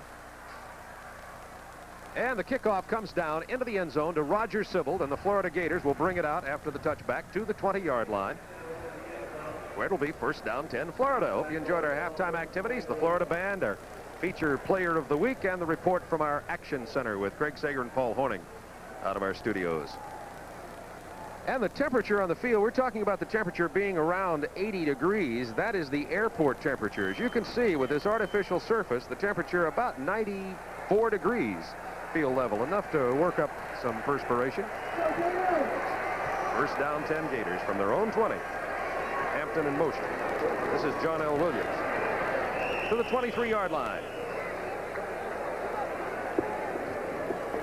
Come out basically with the same look, Bob, that motion to flood. Celebrity time up here at halftime. Had Hank Williams Jr. up here, and Governor Bob Graham, the governor of Florida. This is quite the event in Gainesville. Of course, every campus has quite the event in the Southeastern Conference when they have a home football game. I mean, it is the party of the weekend. All you've seen around Gainesville the last couple of days are Beat LSU stickers. Matter of fact, our hotel here in Gainesville was the LSU headquarters, so we got to see a lot of Beat Gator stickers in our hotel. Here's Hampton on the second down, close to the first down at the 29-yard line. Number 94, Mike Brooks, came over from his weak linebacker position to make the stop, the initial hit for the LSU Bengal Tigers. The amazing thing is to watch the way this Florida offensive line moves, as big as they are. There you see number 74, Jeff Zimmerman. I mean, that guy's got to have some Philistine in his background. I know he's related to Goliath. He's 6'3", weighs 308 pounds before dinner, but yet he moves real well. He hails from Orlando. The population drops by 1/2 when he comes to school in the fall. Here's Hampton on the first down run, breaks it outside. He has excellent speed. Hold down from behind, ball loose out of bounds. It remains in the possession of the Florida Gators at the 45-yard line of LSU. Clifford Hobley with the tackle. A 16-yard gain. Hampton really hasn't handled the ball much in this game. You see John L. Williams. Zimmerman takes out 2 people. Who is that leading away? John L. Williams maintains his footing and keeps going up the field. Hobley tears the ball out. Almost a turnover, but Florida comes up with it. That was an All-American type performance by Hobley. He was blocked out of the play, overcame that, still made the tackle, and almost caused a fumble. First down 10. Florida. Quick toss right side. For about 7 or 8 yards. Ricky Nattiel, the receiver, number 89. And Florida has gone from their 20 to the 36.5-yard line of LSU in just a couple of minutes here in the second half. One thing you have to watch for from Nattiel is that he also throws the football. In the fourth quarter of the Hurricane game last week, Lorenzo Hampton threw a pass, and so did Ricky Nattiel. I used to point out that a lot of these football players were high school quarterbacks, and I learned that almost all of them at one time or another were quarterbacks. They're such good athletes. Second down 2, Florida. John L. Williams. Penalty marker down. Williams gets the first down to the 31-yard line, but a yellow marker is on the field, and it was thrown at a Florida player, so you might anticipate a penalty against the Gators here. John L. Williams has performed magnificently in this game, both blocking, running the ball, and it looks like a complete player. They have a real nice scheme for him, too, Bob, with Anderson or Hampton leading the way. They can't get any quick contain on that toss, and that's the thing that usually turns the play back in right away. The safety cannot attack because he's got to be concerned about that man getting outside of him.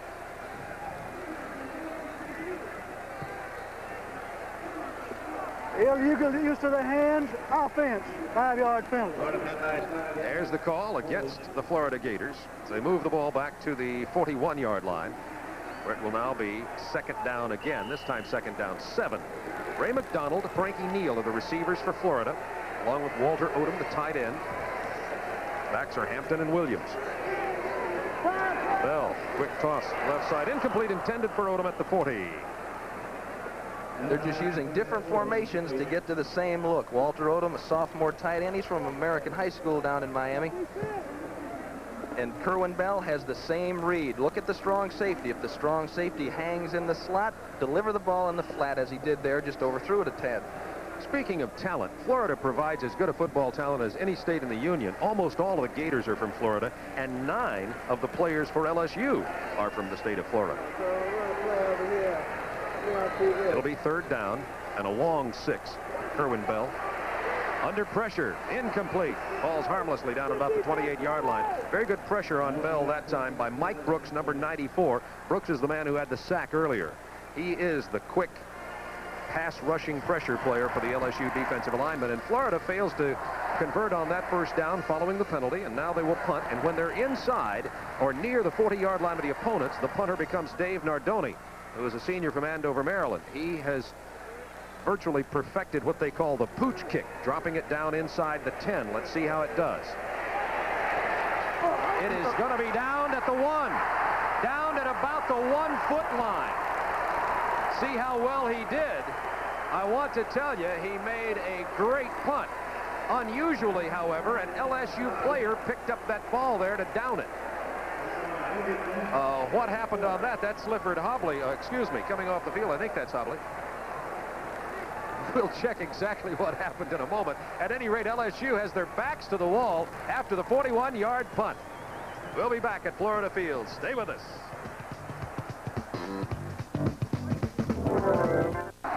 Tim Foley, would you call this a mental error by Clifford Hobley on this punt? I don't think there's any question. Right here, he's trying to make a decision as to what to do. Now, the ball stays up in the air too long, and he has just a temporary loss of power to the brain. I'm sure if he had to do it over again, he'd just let it go into the end zone. But occasionally, that'll happen to a player. He'll do something that he can never explain afterwards. Well, this is a critical mistake for LSU. Lined up entirely in the backfield. They just have to run it out here at about the 2 or 3 yard line. Gators 14, LSU 10. We talk about those. A lot of people think it's a waste for a team to have 2 punters and 2 kickers. But when you watch Criswell hit the ball punting it 50, 51 yards when they need a long one, then you see Dave Nardoni come in and drop the ball down there on the 1-yard line, and it was bouncing back in. That ball would have been downed inside the 5, whether Hobley hit it or not. I agree. There's no question about that. This is also a home run ball time. Not from this formation, but on third down, look for him to throw it out of here. This is Gary James on second down 9. He drives out to about the 7-yard line. Line of scrimmage was inside the 1 to begin this series, so it'll be third down and a very difficult 3.5 yards to go for LSU. They trail in the game 14-10, 11:02 remaining in the third quarter of play. This is Bob Neal and Tim Foley with you from Florida Field in Gainesville. We watched Herman Fontenot last year catch about a 40-yarder that Wickersham threw out of his own end zone. This is close enough here where they may have a chance to make it, though. Gary James driving. He does not get the first down. He gets to the 9-yard line. Needed to go right up against the 10 to get it. The Florida defense holds down there, and that mistake by Hobley proves to be very large. Gary James limping a bit, holding his right hamstring. Looks to be okay, though, as he leaves the field. And now a difficult punting situation for Clay Parker. Yeah, we don't want to make Mrs. Hobley unduly upset. As you mentioned, that ball probably would have been downed anyway on the 5. It was starting to bounce the other way. I think more credit needs to go to the punter in that situation, right, Dave Nardoni, than any kind of mistake on the part of LSU. Tim Foley, I would agree with you. There's Clay Parker, number 1. Averaged about 40 yards a punt in 1983 for LSU. Almost blocked. Here is Natil. Down at the 37-yard line. The Florida Gators with the lead have outstanding field position. Flag on the play. It's a flag on the play, Bob. There is a penalty marker in the end zone from which the punt was hit, and it may be against Florida. Hold it a second. The LSU players are indicating that. And it could be against number 71, Garland. Sam Garland may be the man who roughed the punter. If it did, it'll be new life for LSU. Now, there's 2 calls here. It can be roughing with 1 penalty or running into the kicker for another. Either way, it is a first down. I think they're going to call running into the kicker, but it doesn't matter as far as the possession is concerned. It will be LSU ball. 5-yard penalty for running into the kicker. It was set. Watch for number 71, Tim. See if that's the guilty party here. Ball come back. Good penetration right up the gut. And here comes Garland. Ooh. Just a little bit too close. I didn't mean to do it. They threw the flag. They saw you, Sam. Good call on the part of the officials. Hilliard struggles out to about the 16-yard line. It's 1st and 10 from the 14. Give him a 1.5 yards. Alonzo Johnson with the tackle. There were two critical turns there. The ball going down about the 1-yard line, LSU failing to get the first down. Then the running into the kicker to give the Bengal Tigers new life. Receivers are Fontenot, number 40, and Martin, number 41. They split wide, left and right. Running backs now are Rathjen and Dalton Hilliard. Second down 8.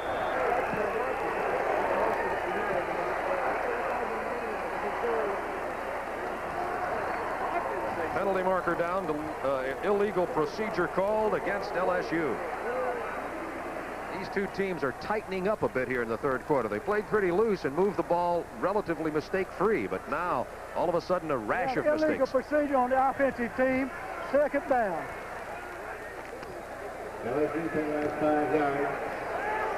Back to the 10-yard line. 9:07 to go, quarter number 3. Fontenot in motion. Martin with the catch out to the 25-yard line. First down LSU. Vernell Brown made the tackle for Eric Martin, his 4th catch of the day. You love to give credit to a wide receiver that'll stretch out coming to the inside. There are some guys that played wide receiver that think that between the hash marks to the inside is out of bounds. They don't have a lot of courage. Martin's not one of those folks. He sticks his nose in there.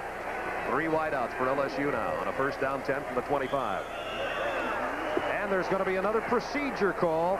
You notice Fontenot was in motion to the right side, turned to come to the left side, and that's what the motion penalty is all about, Tim Foley. 2 shifts. You do see that play a lot in the what's called the H-back offense in the pros, where you put a man in motion one way, stops, Illegal comes back, procedure, offense, 5 yards, still first down. and cracks into the line. That's correct. However, if he stops, then moves again without that 1 second before the snap, you're going to get the illegal motion penalty. There's a summary of the penalties. 5 for 40 for Florida, 3 for 15 for LSU now. 2 of them in the last couple of minutes on the first down 15. Hilliard to the 23-yard line. He needs to get all the way to the 35 for the first down. Tripped up by nose guard Tim Newton. Tim Foley, at the beginning of the game, we talked about the battles between the nose guard, Tim Newton for Florida, and Tommy Campbell, the center for LSU, and that's proving to be quite a lot of action on that side of the ball. How so far do you think that's gone in terms of the way the battle is? Well, when they're giving him the help from Rathjen or a guard coming down, Campbell's able to handle his own. I don't think there's a center in the country that can handle Newton man-to-man. Second down 12, LSU from the 23. Double teaming Newton this time. Going long. There's Martin. Double covered. Incomplete at the 30-yard line. Jarvis Williams and Vernell Brown. Excellent double coverage on the All-American wide receiver, Eric Martin. You knew they had to come back to this sooner or later. This is the first time in just a regular situation they've tried to get the ball down the field to Martin. Williams and Brown both right there, play the ball so well. But Martin's the type of receiver. You're gonna watch this. Timmy Newton coming in on working against the right guard, Kevin Langford, and they're keeping him right on the line of scrimmage. That can't do any better than that. 3 guys, Gore, Campbell, and Langford working on Newton that time. Third down 12. Wickersham gets it away, but is leveled as he throws the ball. Outstanding pressure down there. The Florida defense was back in on him. Number 2, Adrian White, supplied the pressure on a blitz from strong safety. It's the same blitz that they used to break up the reverse when LSU was driving earlier. You'll see both of them coming through the inside, and he makes contact as Wickersham lets go of the ball. Again, a risk for the Florida defense pays off. And Wickersham also ran into Rathjen, partially probably because of that pressure. Oh, problems for Parker. He gets it away. He gets knocked down, but I believe there was contact made with the ball. No penalty marker. And now Florida gets the ball at their own 38-yard line. Ironically, that's where Florida would have had it had there not been a penalty against Florida on running into the kicker on the last LSU possession. This time they ran into Parker too, but the ball was touched. If you touch that ball, you can hit the kicker. Not that bad a snap, not that bad a snap, handleable. He gets the ball away. You can hit the kicker after he breaks his normal motion. And he did, in fact. 7:35 to go, third quarter. This is Turner Network Television.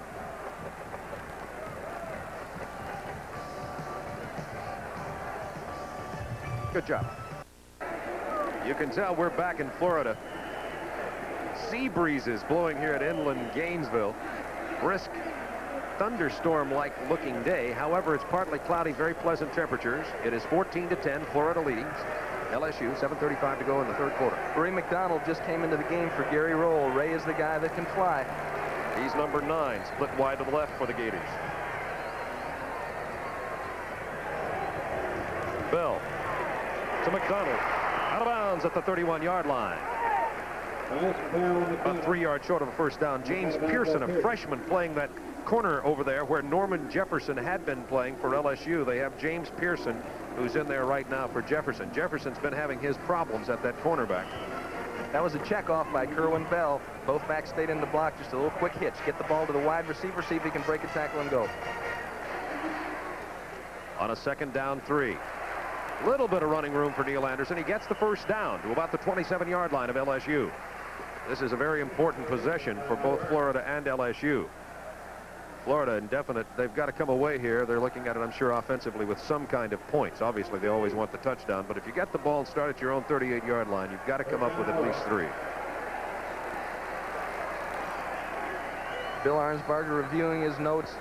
He's played this game in his head just like all head coaches have several times before the game actually starts. He's just reviewing his notes. First down 10, Florida at the 27 of LSU. Anderson in motion. Pitch to Joe Henderson. Henderson to the 21-yard line. Boy, helmets are flying down there. That line of scrimmage. When the Florida Gators come off of that ball, you talk about momentum. How many pounds do they have down there? It must be 1,500 to 2,000. Unbelievable. You talk about weight displacement. During fall practice, Jeff Zimmerman jumped off the 10-meter board. It took him an hour and a half to fill the pool back up again. Why do I not believe that? 2nd down 4, Florida. They're at the 21. Pressure. Bell gets it away. Complete to Henderson. Down at the 12-yard line. Rick Chapman with a tackle for LSU. 39, Joe Henderson, the fullback who is the backup to John L. Williams, comes in here and makes his presence felt early. What a stable of running backs. Anderson, Hampton, Massey, Williams, Henderson. Most of them are real good receivers, too, Bob. They can hurt you both ways. Tough situation for Florida here. It is first down 10 from the 11.5. Florida can get a first down inside the 1.5-yard line. Difficult scoring area here. Not much passing room.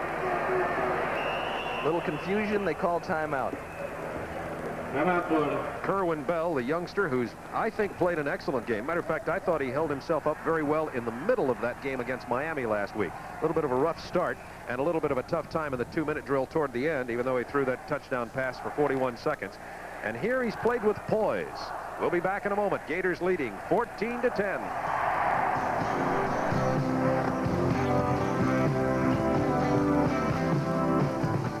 Update to college football today. Georgia and Southern Mississippi tied 3-3. That's in the first quarter in Athens, Georgia. And Miami trailing Michigan 6-0 in Ann Arbor. 3 Miami turnovers. Bernie Kosar has been intercepted once and has fumbled once in that game for Miami. Michigan leads 6-0. Well, Kerwin Bell came over and consulted with Mike Heimerdinger, he's a receiver coach for Florida, on the phones down there. Let's see what their brain trust came up with. LSU's got to get some pressure. First and 10 from the 11-yard line. Odom in motion.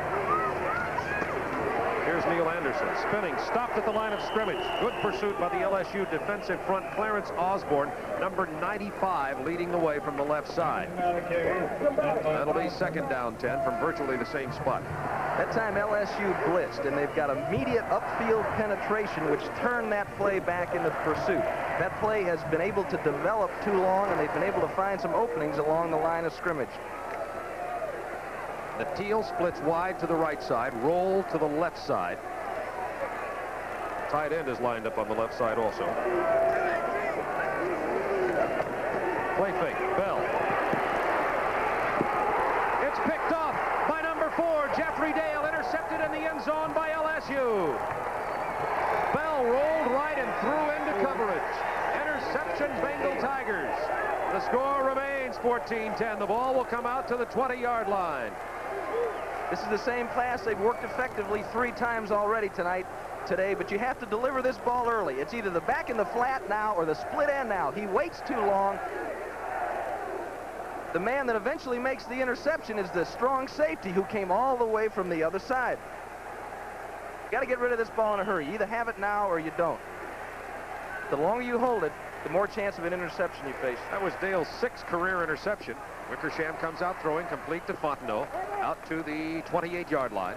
Gain of 8 on that pass play to the right side. Herman Fontenot sprained an ankle playing a pickup basketball game before the season started, before fall training camp started, and has been limping all year. He's getting close to being back in shape. That's why Raji McGee has moved ahead of him in the depth chart.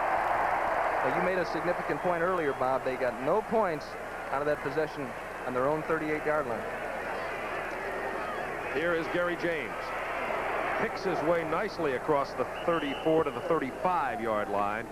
Tim Foley, that's something that's impressed me so much about these LSU running backs, the tandem, James and Hilliard, how intelligently they run the ball.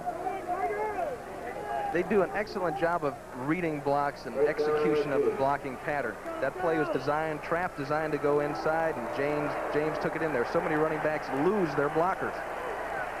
First down 10 from the 35. Here's Wickersham over the middle. It's complete to Martin out at the 45-yard line. 5-yard gain on the first, no, excuse me, a 10-yard gain and close to a first down on that first down play. Just depend on where they spot this ball.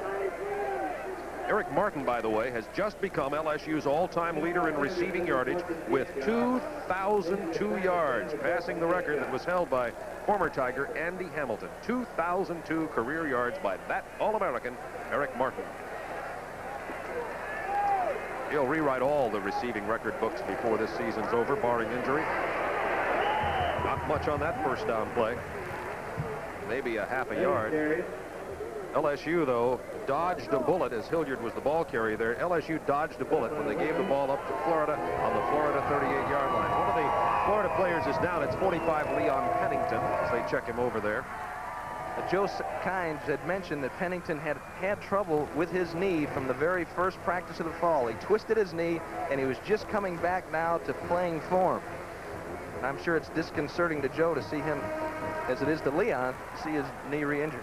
Matter of fact, Leon Pennington had been a force in this game. That was his 6th tackle he was in on that injury play there. So let's hope that the youngster does not have the twisted knee. He played and started this game in place of Mark Korf, who had been the starter during his twisted knee days. And they're going to have to help him off. Korf is in the game now. But they're fortunate in that they've got 3 other good linebackers. Mark Korf, here's Joe Kynes right there. That's from up in the booth. He's upstairs. Scott Armstrong, who is a transfer, who has become a starter for him, and Billy Nelson. Joe Kynes watching one of his premier players, Leon Pennington, being aided off the field. He seems to be putting pressure on the leg. We'll try to update his injury situation. 2nd down 10, LSU from the 45 now. Here they come. Penalty marker down. Ball was caught out of bounds, incomplete. Penalty marker down, a lot of pressure. Tim Newton blew right up the middle, as did Korf on that play. Procedure call against LSU. That's 3 or 4 procedure penalties that have been called against LSU, all in this half. Playing a lot of formations, a lot of different looks, and a lot of alignments, Tim, and could be a little rough here early in the year. Bill Arnsberger just had a conversation with the referee trying to determine what exactly the problem is. It doesn't appear that there's anyone moving, though, Bob. They're usually calling it on that motion along the line. Illegal procedure against the offensive team declined, be 3rd down. So that penalty has been declined, won't be officially down, but I believe that penalty marker has been called against LSU 4 times. I think Florida has rejected 2 of the penalty calls. 3rd down 10. 3 wide out, single setback now. That setback is Rathjen on 3rd and 10. Wickersham under pressure. Shows poise, complete. The 43-yard line. That's Raji McGee for the first down inside Florida territory. Wickersham showing very good poise, and there was an excellent block there by Lance Smith on Scott Armstrong under that pressure situation, Tim. He tried to bring Scotty Armstrong up the middle.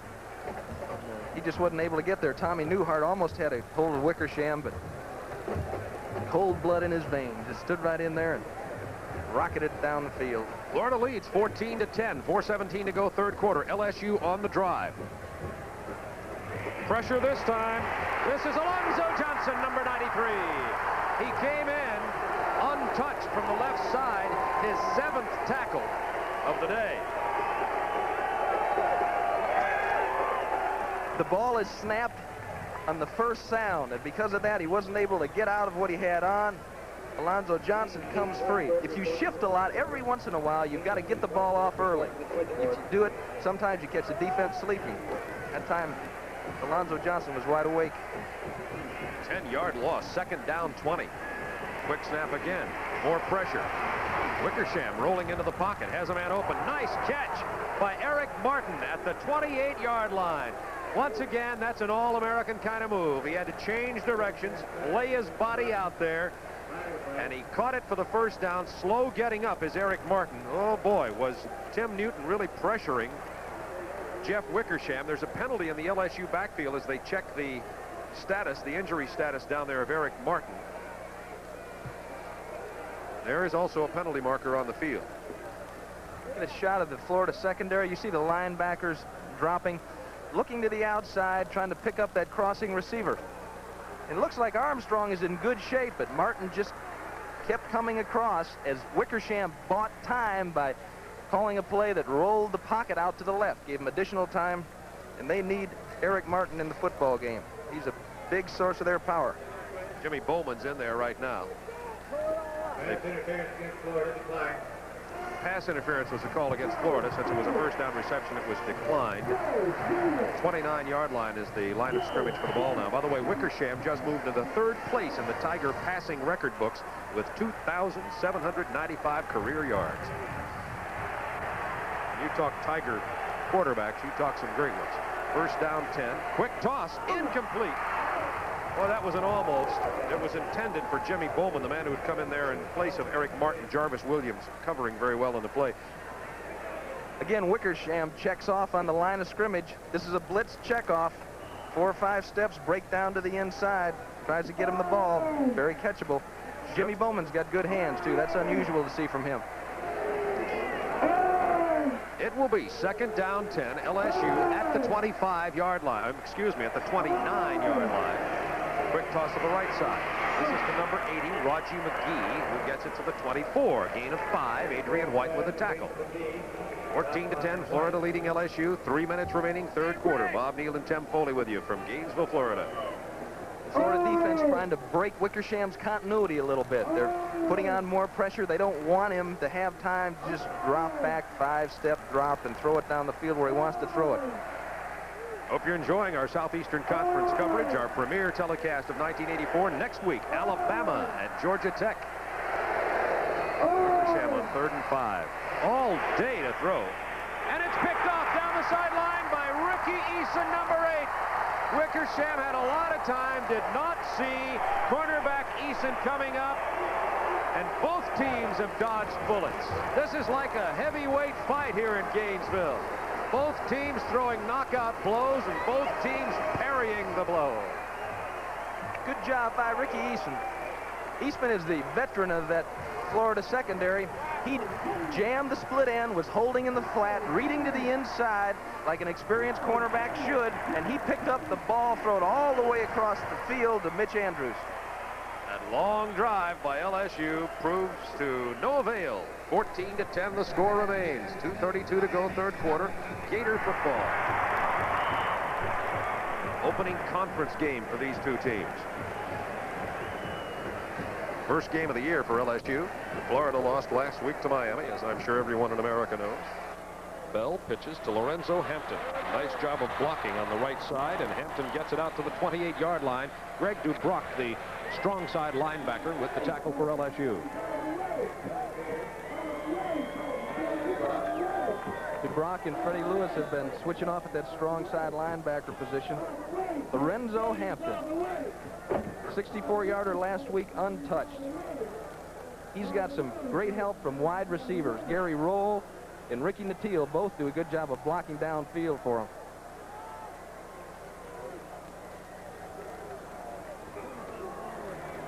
Handoff up the middle. It's close to a first down. John L. Williams. Roland Barbay meets him right over there on the left side.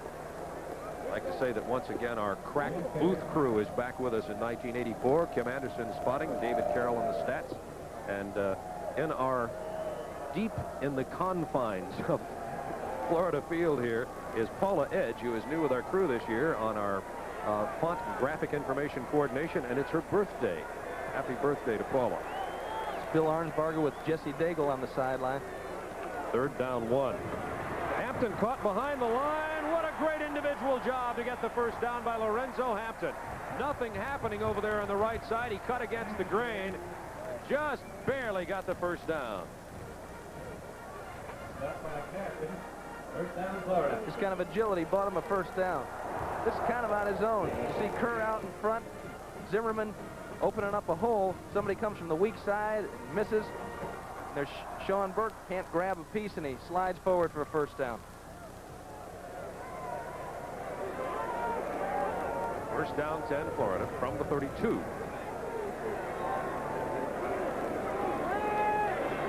Bell. It's popped in the air and picked off. It's Brooks for the ball. To the 27-yard line. Mike Brooks, number 94, with the ball. A 21-yard return of the reception. The ball was tipped by 25 Pearson and then picked up by the linebacker Mike Brooks. We'll be back in a moment. This is Turner Network Television. Second wide receiver Eric Martin is okay. He went out injured earlier. He is back in the game for the Bengal Tigers. 1st and 10 at the 27 of Florida. Wickersham. Excellent defensive play in the secondary by number 4, Vernell Brown, the defensive leader for Florida. The free safety, they call him Possum. Vernell Brown made almost a miraculous play against Miami last week in an attempt to save a touchdown. And here again, reading the ball, responding to the ball in the air, comes almost out of position to tip the ball away. Intended for 33, Gary James. 2nd down 10 from the 27.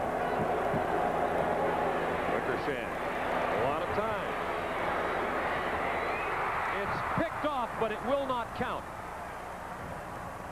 Jarvis Williams caught that ball, but he was out of bounds in the end zone. It will not count. It will simply go as an incomplete pass. 3rd down for LSU from the 27. Now, this is a case just like Florida last time. And there's the man who made the interception, number 94, Brooks. This is just like when Florida had the ball. They needed to come away with points. The same is true for LSU here. They need to get something out of this drive. You can't have these turnovers happen and come away empty-handed time and again. 3rd down 10, Bengal Tigers. Into the air. Incomplete. Jarvis Williams and Vernell Brown both had an opportunity to intercept it. Number 4 and number 26, they ran smack dab into each other. It may have been Tim Newton who tipped it, too. Watch number 56 shooting up the middle here. This is where you need to have an unselfish player on the team someplace. Look around. If somebody else is going to make the play, there's no offensive players in the area, let them catch it. 44-yard field goal attempt coming up here. 20 seconds remaining in the 3rd quarter. Juan Betanzos, he hit a 35-yarder earlier. It is good. And this gap has been narrowed to 1. Florida 14, LSU 13 with 16 seconds remaining in the 3rd quarter. One thing that is surprising me, Wickersham is getting time to throw the football. That offensive line of LSU, they're grabbing the artificial turf and hanging in there with those big boys from Florida. Well, Arnsparger's got himself in a ball game. Bill Arnsparger in his debut as a collegiate head coach. Of course, Bill Arnsparger is the well-known defensive genius, as a lot of folks like to call him, from the Miami Dolphins. Arnsparger is the 26th head coach at LSU, named as the Tiger coach December 2nd, 1983. He had been assistant head coach and defensive coordinator at Miami. He had one head coaching stint, and that is when he coached in the pros the New York Giants for a short time. Southern Mississippi leading Georgia 13-6 in Athens between the Hedges, and look at that one, Ohio State. 1-point lead over Oregon State at Columbus, Ohio.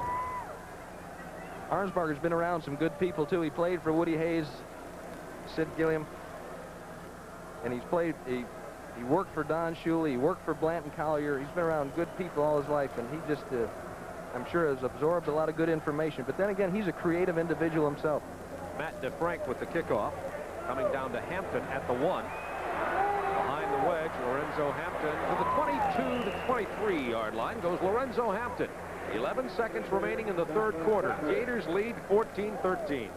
Steve Rehage making the tackle for LSU. Well, this is getting down to cases. We look like we're going to have ourselves a fine fourth quarter here from Gainesville. There's the information on the scoring drive. They got nowhere. No drive at all. They, after taking the ball over on the interception, all that could happen was the field goal by Matanzos.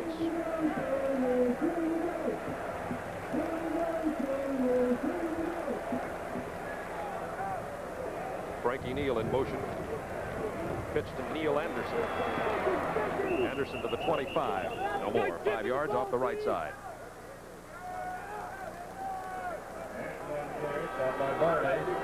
Florida defense, a young Florida secondary, really handled the pressure well on that last drive, and you got to credit Zavin Uralian, the defensive secondary coach for Florida, for getting them ready to go. That's the end of the third quarter. The score, Florida 14, LSU 13. Got a good one brewing at Florida Field. Stay with us. This is Turner Network Television for 44 for LSU. Dubrock coming from the weak side. Used to back up Timmy Joyner, Bob, who's with the Houston Oilers now.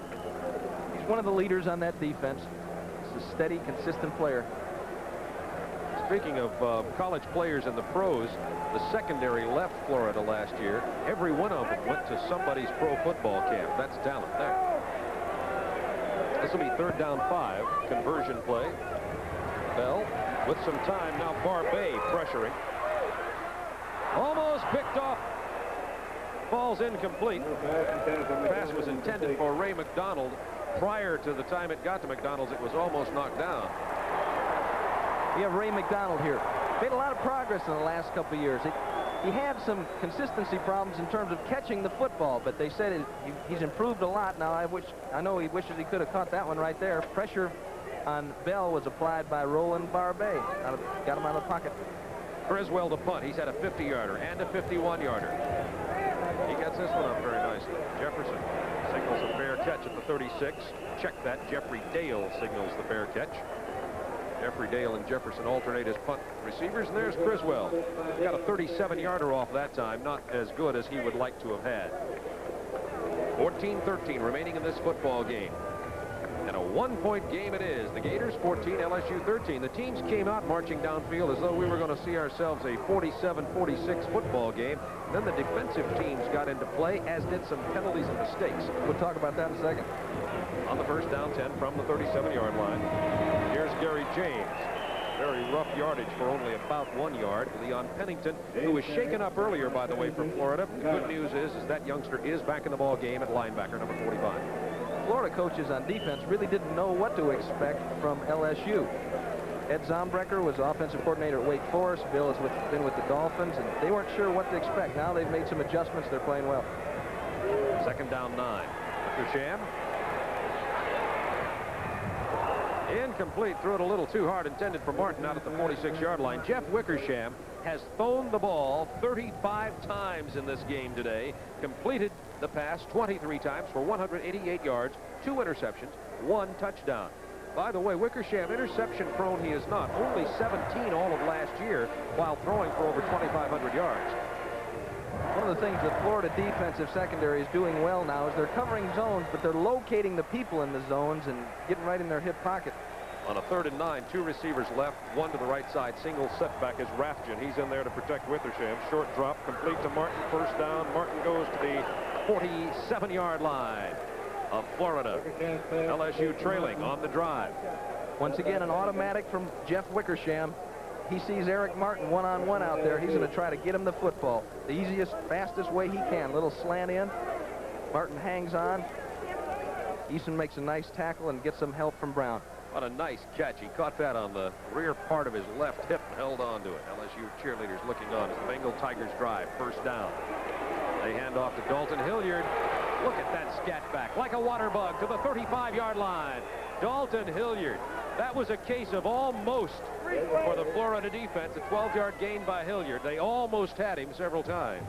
Gary James lines up outside the tight end to the left side of your screen. You can see him coming back down, leading the play. Also Lance Smith in there throwing a block. And you really can't, look at that lateral quickness. You really can't appreciate that kind of movement unless you're standing behind them. 73 yards on 19 carries for Dalton Hilliard today, and they have been tough inside yards.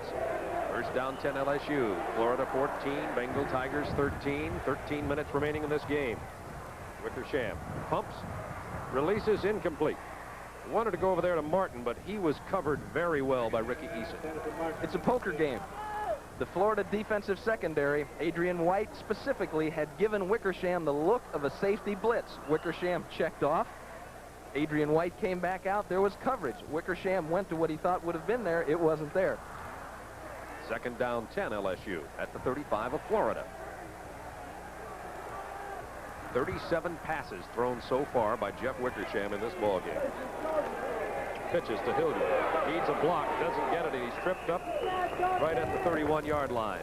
Hilliard was one block away from a first down run and possibly more. Ricky Eason makes the tackle, his 5th of the day. Pennington's been the real tackling horse for Florida. He has 9 tackles on the afternoon for the Florida defense. Joe Kynes felt like getting him into the lineup as a starter would strengthen the middle of that defense, and obviously it has. Pro set, third down, 2, Wickersham. It is complete to Fontenot for the first down, or at least very close to the first down. Check that, it's Raji McGee, number 80, not number 40, who made the reception, and it is going to be a first down for LSU. I thought it was going to be picked off, Tim Foley. Jarvis Williams made a nice move on the ball, and then Fontenot used his body to screen off Williams. Look at that. Did you see how he just kind of turned his back on the defender and protected the football?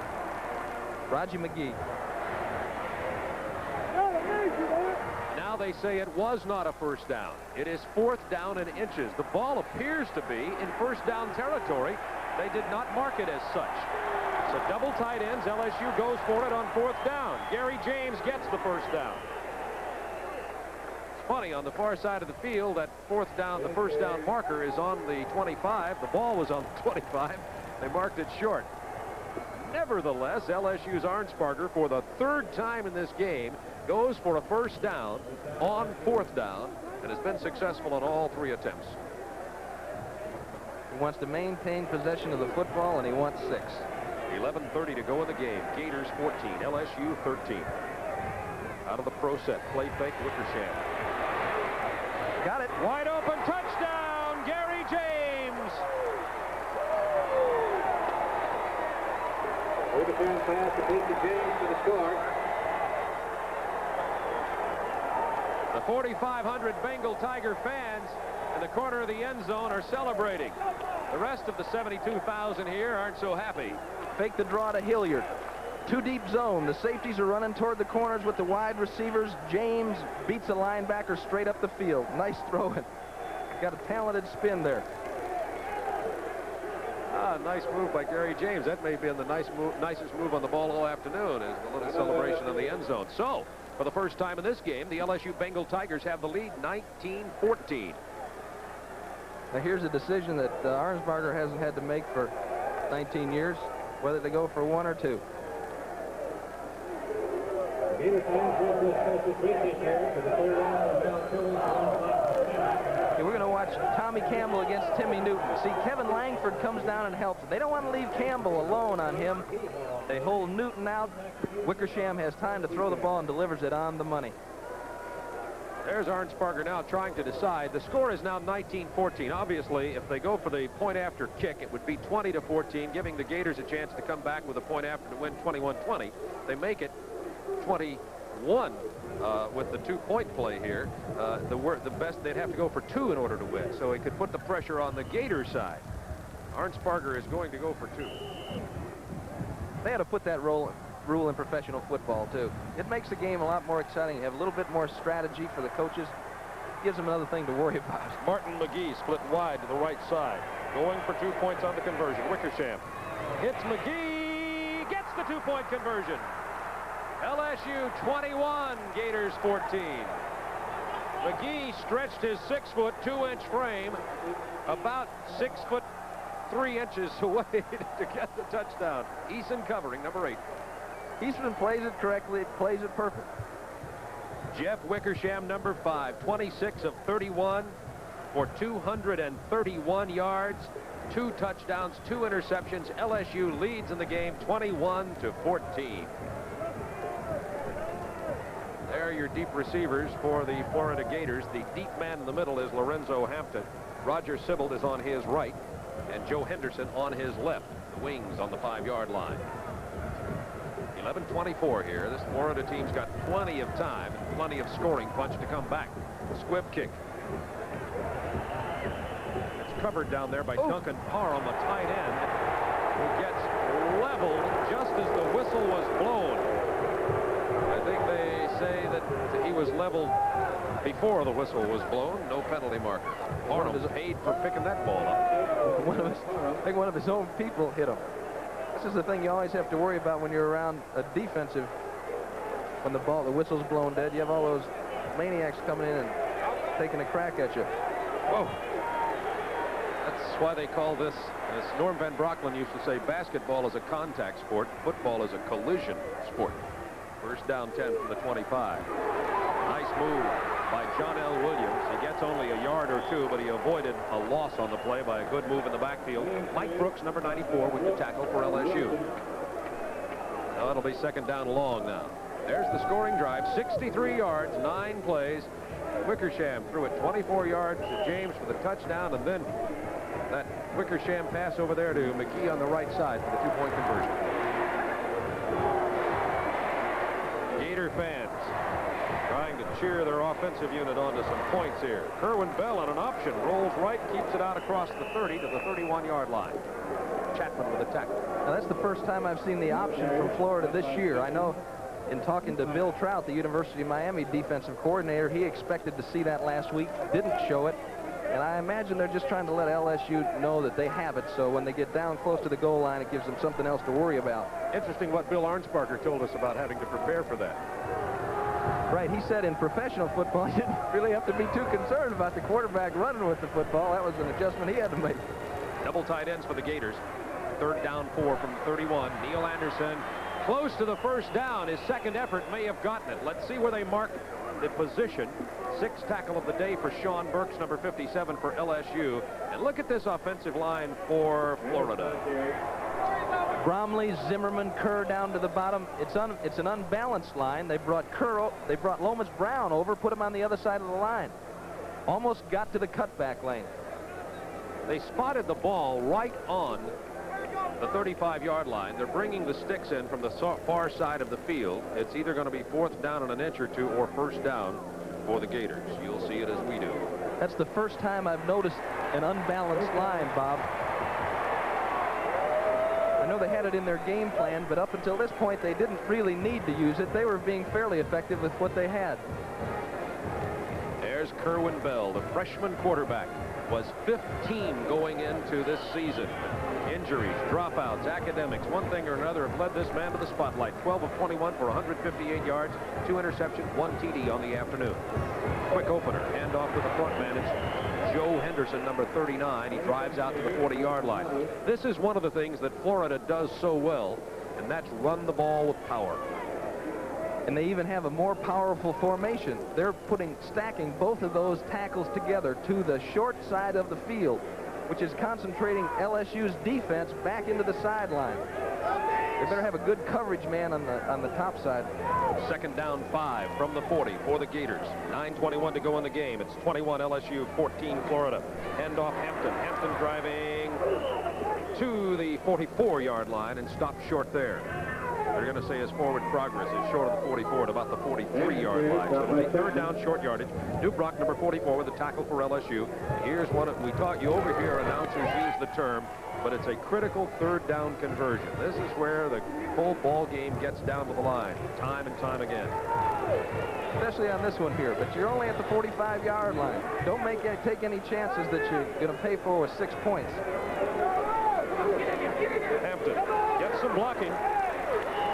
the first down to about the 47-yard line. Running behind Scott Trimble, Jeff Zimmerman, Osborne and Burks combined for the tackle on LSU's side. Johnny Simak, the defensive coordinator for LSU, and Pete Jenkins, the line coach, they got to move those offensive linemen around as they are doing. They can't go toe-to-toe with Florida. I don't know if there's a team in the country that can go toe-to-toe with that offensive line that Phil Maggio has at Florida.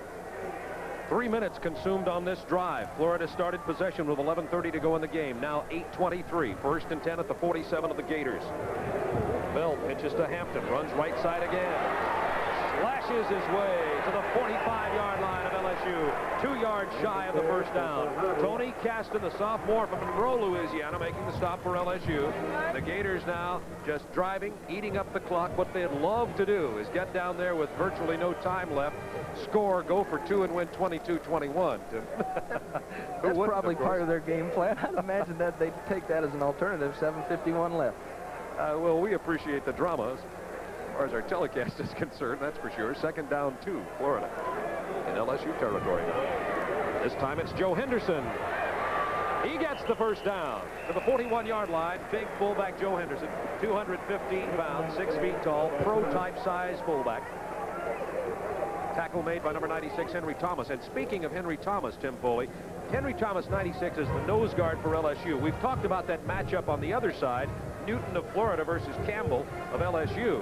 Now it's Thomas of LSU versus Bromley, an All-American center for Florida. That's a good matchup right in the middle. Certainly is. Bromley's all SEC. Best contact blocker that I'm seeing. Makes contact, stays with his person.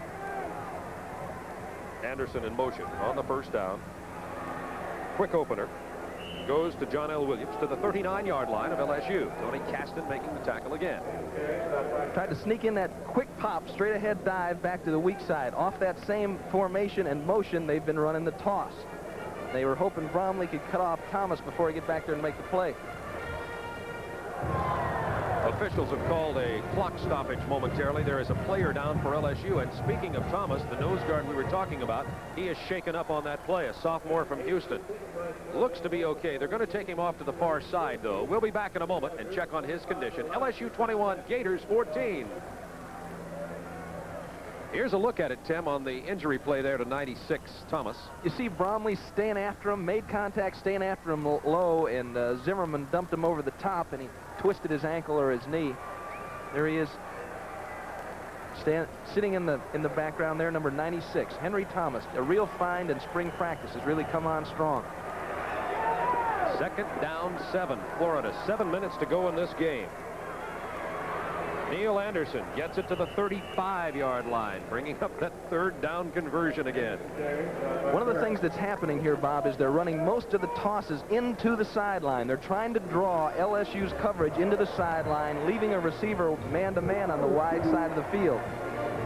Kind of lulling them to sleep a little bit. We've got another fella down on the field. That's Mike Cooley, who is down, number 58. He's the man who came in to replace Henry Thomas, the nose guard. So both nose guards have been injured, 1, 2, in 2 separate plays. Cooley did make the tackle on that play and is shaken up. Just a simple toss back into the weak side. Cooley coming in behind the block of Bromley and makes the tackle. Looks like he got his knee caught underneath. Now, when you get down to the 3rd guy on this, you're starting to get thin.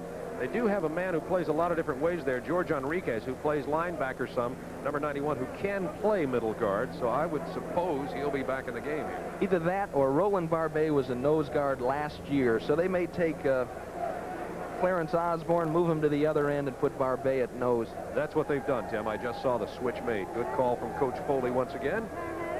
Here's some scores. Ohio State defeated Oregon State 22-14, and Ohio State had to come from behind for that. In the 3rd quarter, Syracuse and Maryland 13-7.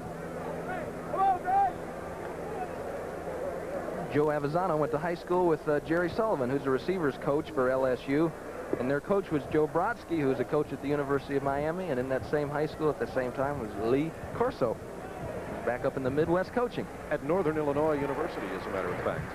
They had a big win over West Texas State early in the year. There's Cooley being aided off the field. You don't like to see that kind of assistance. When they lift that leg off the ground, that means the trainers are concerned about some kind of serious injury. We don't know that it is, but that means they are concerned about it. While we have a moment here, we'd like to remind you that there's only 6:47 to go in the game. Both teams have 2 timeouts remaining. LSU leads 21-14. It will be 3rd down for Florida from the 35 when we come back to action. I'd like to thank the SIDs from both schools for aiding us in our preparation as usual. Just tremendous cooperation. Norm Carlson, John Humanick, and their fine staff here at Florida. Bill Carr, the athletic director, and Joe Yates from LSU. Bob Broadhead, the athletic director. The coaches, the folks in the Southeastern Conference could never be more cooperative than they have been. But we certainly do appreciate it. 3rd down 4 from the 35. Here's Florida. Fumble, and it's Neil Anderson on the ball, and you got to hear Neil and Foley in stereo there. I'm sorry. I can't help it. I said shut up, but that's 20 years when you see the ball come out. That word just comes out. It's conditioning. Just don't dive out of the booth for the ball, Tim. That's all I'm worried about. This is the same thing that happened to LSU early on in the football game. Just a simple toss. Can't find the handle. Now it's interesting. 4th and 4. What do? Do you cover them or do you blitz them? That's a decision you have to make on defense. Roll, splits out wide to the left side. Double tight ends. Backs in an eye. 4th down for Florida. They pitch to Anderson. Gets the first down. Oh, what a gutsy call and a great job of poised play by the Florida Gators. On the right side, Neil Anderson gets the first down. Chapman knocks him out of bounds. Surprised me, but it shouldn't have. Galen Hall calling the plays. He's got that Oklahoma background. They like to keep the ball close to the ground. Just an excellent job of blocking. Turn the corner. 4th and 4. You usually don't see a run, but they pulled it off. 21-14 LSU. Gators driving. 6:06 to go in the game. Florida at the 28-yard line of the Bengal Tigers. A broken play, and Bell is tackled at the 30. He wanted to pitch. Mike Brooks made the stop for LSU. Bell wanted to pitch the ball. Couldn't. Had to eat it.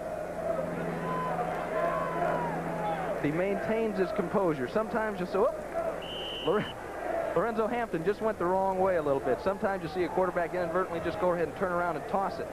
This is the most composed young quarterback I've ever seen, and he reminds me a lot of a guy that I used to spend some time with, Bob Greasy.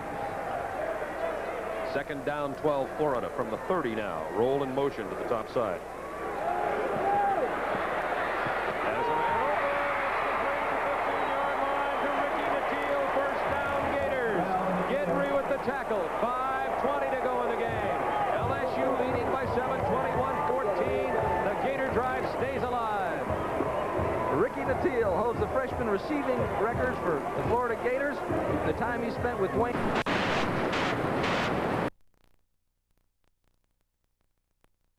Double tight ends in there for Florida inside the 20-yard line. Pitch to Hampton. Big hole. Hampton, touchdown, Florida!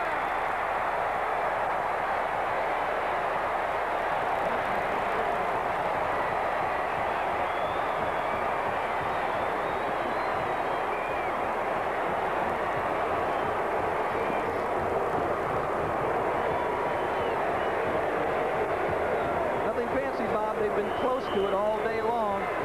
You see Henson coming around, cutting off. Hobley misses him. Scoots it into the end zone, high stepping. They just wore him out on that drive. That's all that was. That was just simple, straight ahead. Nothing fancy. Toss the ball and block him. 6.5 minutes roughly of possession time. A 15-yard run by Hampton. He has 78 yards on the day. We're down to 4 minutes and 55 seconds remaining in this game. Hampton scored last week against Miami. A 2-point conversion coming up. What Florida likes to do is put 2 wide receivers to one side, and they run a little bit of a pick pattern. Now, picking is illegal. You're going to see the block. Nice block by Crawford Kerr. Henson leading the way, kind of brushes off Ricky Chapman, but Lorenzo Hampton is just motoring upfield. They'd come close to finding that seam all day long, and they finally wore him out. Go back to the 2-point play. They'll put 2 wide receivers out to the same side and try to run some kind of a combination, as did LSU, or they'll run that play pass that has worked for them several times down in the inside the 10-yard area. I doubt that you're going to see finer running backs in terms of 4 than we're going to see in this game. Anderson and Hampton, and Hilliard and James, and it looks like they're going for one. They're going for one. See there, I'll jump the gun. That's probably a good decision. You have a lot of time left in the football game. They have the wind. They've got a guy that can kick it out of the dugout. Bobby Raymond is the point after and short field goal kicker. Criswell, the punter, holds.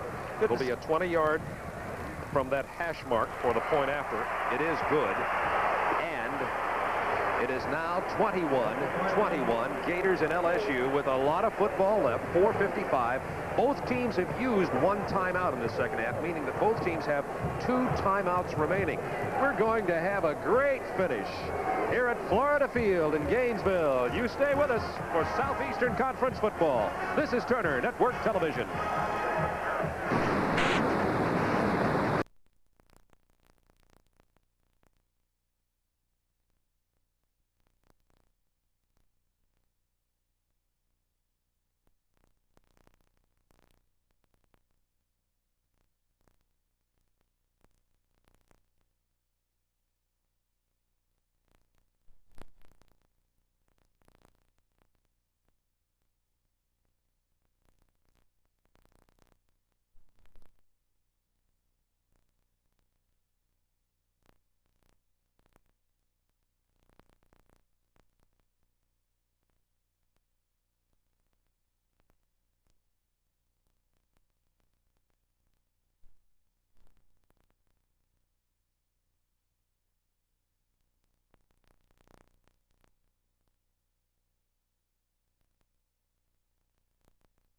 Updates on scores around the country. Southern Miss is leading Georgia 13-9 at halftime, that game in Athens.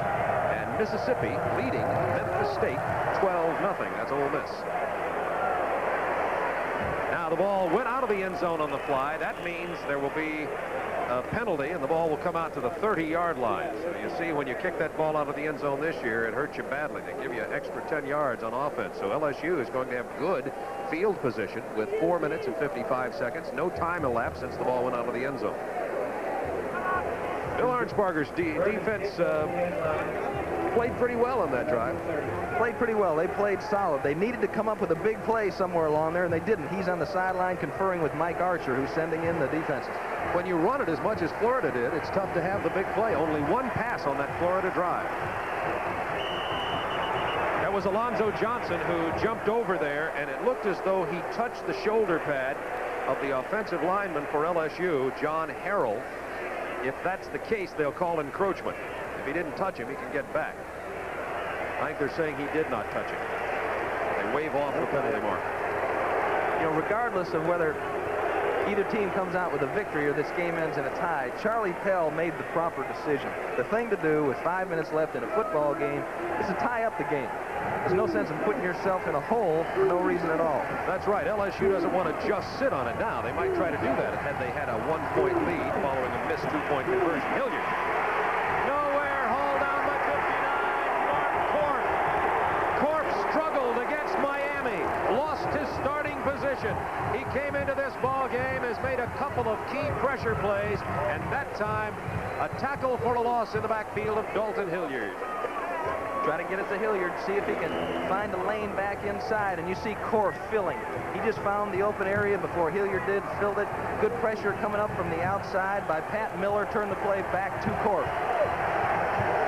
Oh, the noise is deafening at Florida Field. Second down, 12. The pass complete to Martin. Breaks the tackle, dives out about 1 yard shy of the first down to the 39-yard line. Ricky Eason with the tackle for the Gators. The quickest way to quiet a crowd, get the ball, an opposing crowd, get the ball to Eric Martin. He's a hair away from breaking it. Before the game's over, they're going to fake that slant and try to hit him on a takeoff. Martin has 8 catches for 95 yards now. Double tight ends for LSU, third down 1. This is Gary James, first down to the 37-yard line, 38-yard line of Florida. Mark Korf with the stop for the Gators. And Jeff Wickersham has thrown for 242 yards in this game. Tied 21-21, clock down to 3:44. Both teams, one team, as a matter of fact, Florida with 2 timeouts. They say now, officially, that LSU has but 1 timeout remaining in the game.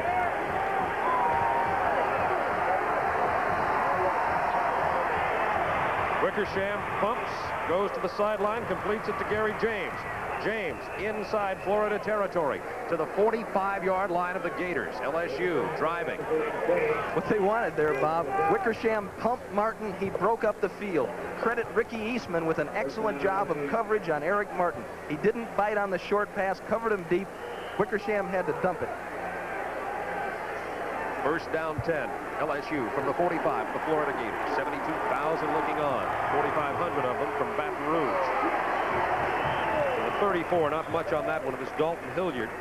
He was tripped up by nose guard Tim Newton, who has been a force in this game today. And that's what happens when you leave Newton man-to-man on most centers in the country. He's just a dominant force. He's 280 pounds. He's strong. He can dump the basketball. I mean, because he's illegal, but they let him play. Raji McGee splits wide to the right side. Martin comes down here to the bottom of your screen on the left. Misdirection play goes to Dalton Hilliard, and number 78, Tommy Duhart, led the way for the tackle that time. The freshman from Belglade, Florida. Clock down to 2:31. We could be looking at a tie ball game.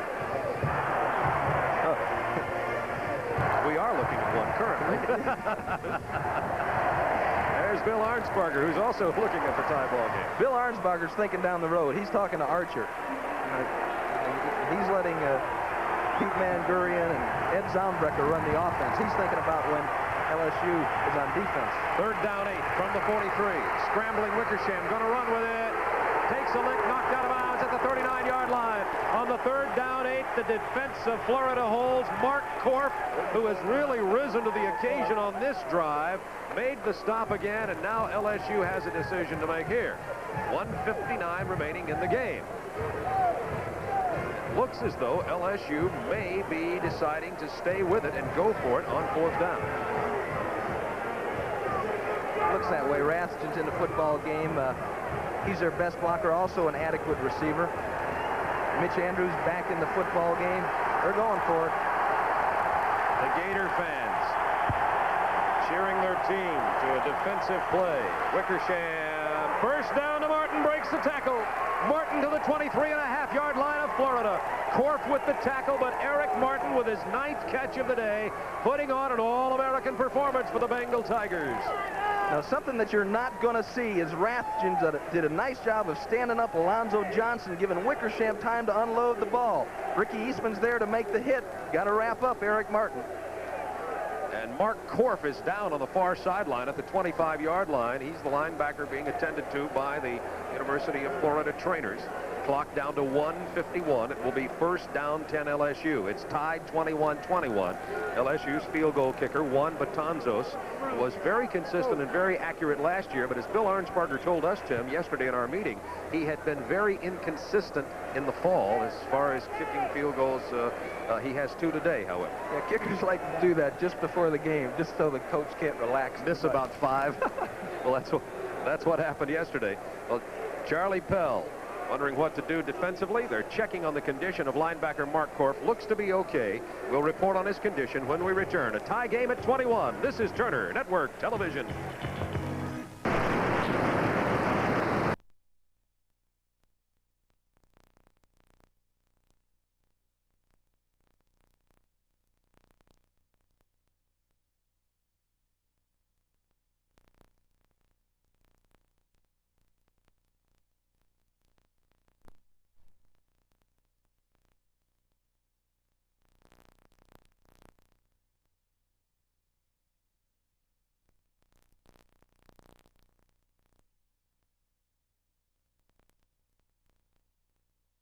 LSU head coach Bill Arnsparger has gambled on fourth down 4 times in this game and won 4 times. Well, first down 10, Bengal Tigers at the 23-yard line of the Florida Gators.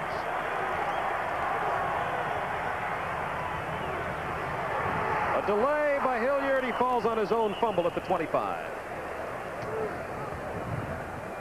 I think it was Tim Newton. It sounds like we're blowing the horn for Tim Newton for Florida today, but he has been a dominant force in this game, and I believe he's the man who scraped that ball loose from Hilliard as he ran to the right side. One of the reasons that they try to run some counters is to take it advantage of his quickness. A lot of times if you're real quick, you'll run yourself out of the play. Second down 12 LSU from the 25. This time it's Gary James. Gary James stopped at the 23. It'll be third down and right about 10 yards. He got back to the original line of scrimmage.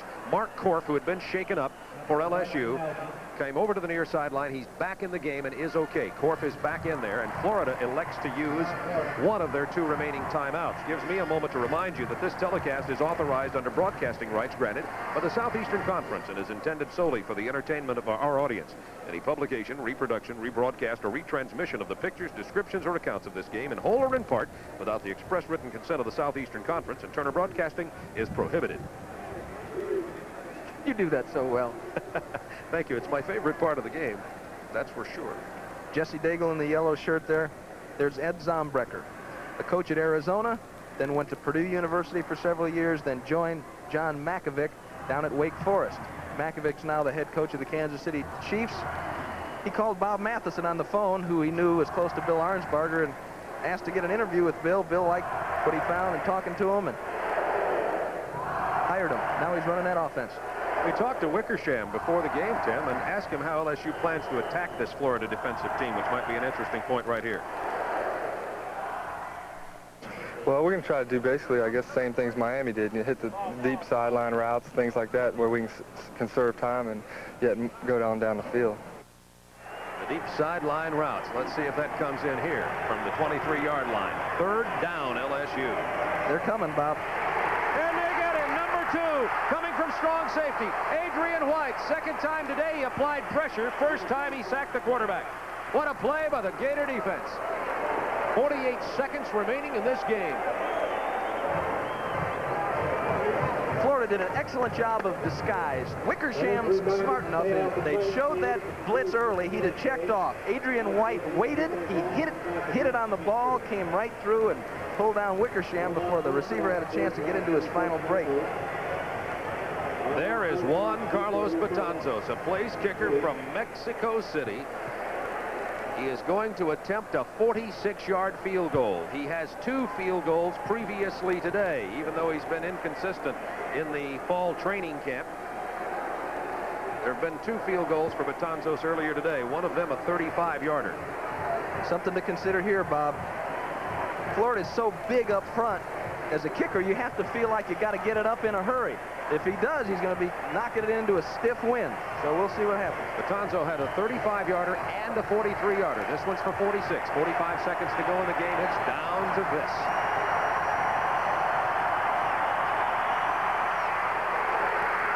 Far wide to the left side.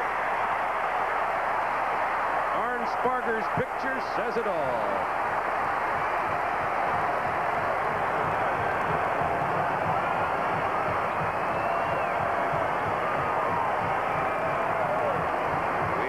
Tied at 21, 41 seconds remaining in this game. Looked like the snap was high from center. I don't know if the holder ever really got it down right. Well, yeah, he got it down. He had time to hit that one.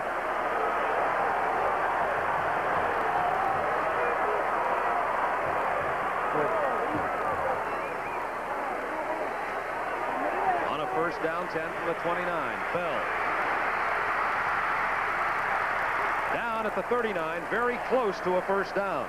Greg Dubrock with the tackle. Hurry up offense for Florida. They want to get in shape here for a possible field goal attempt. You see the time in the lower left-hand side of your picture. You got to get some containment from those defensive linemen for LSU. First down, Florida. Clock goes to 12 and stops while they move the sticks. Florida with a hurry-up offense. And it's starting to rain here at Florida Field. Clock hasn't started yet. They still haven't finished moving the sticks.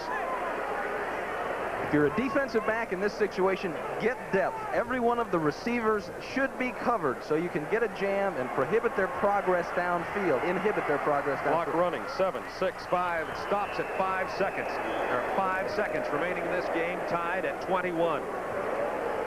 Oh my, what a beauty we have at Florida Field. Now what do you do?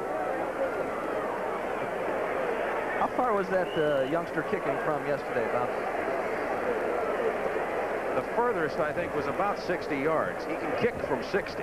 The wind would be at his back, but we're incredibly out of the distance there. I think we could be looking at a tie here. Now, 5 seconds left, and Florida's going to just have to go for it. Archer's yelling at the defensive backs from the sideline. You want to position people at the sideline. If they catch the ball coming across the middle of the field, time will expire.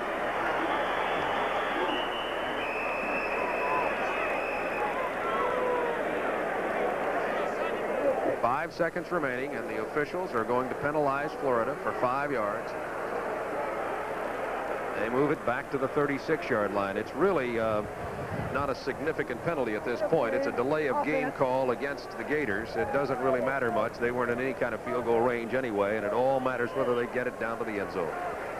Both teams showing an amazing amount of poise this early in the season. Here's something to watch for. A new defensive pass interference rule this year does not spot the ball where it's interfered with. It's only a 15-yarder. You got to figure LSU is going to interfere, if anything, here. It would only be a 15-yarder if that happens. Out of bounds. Out of time. And out of time. And at Florida Field, the Florida Gators and the LSU Bengal Tigers have played to a tie in their Southeastern Conference opener.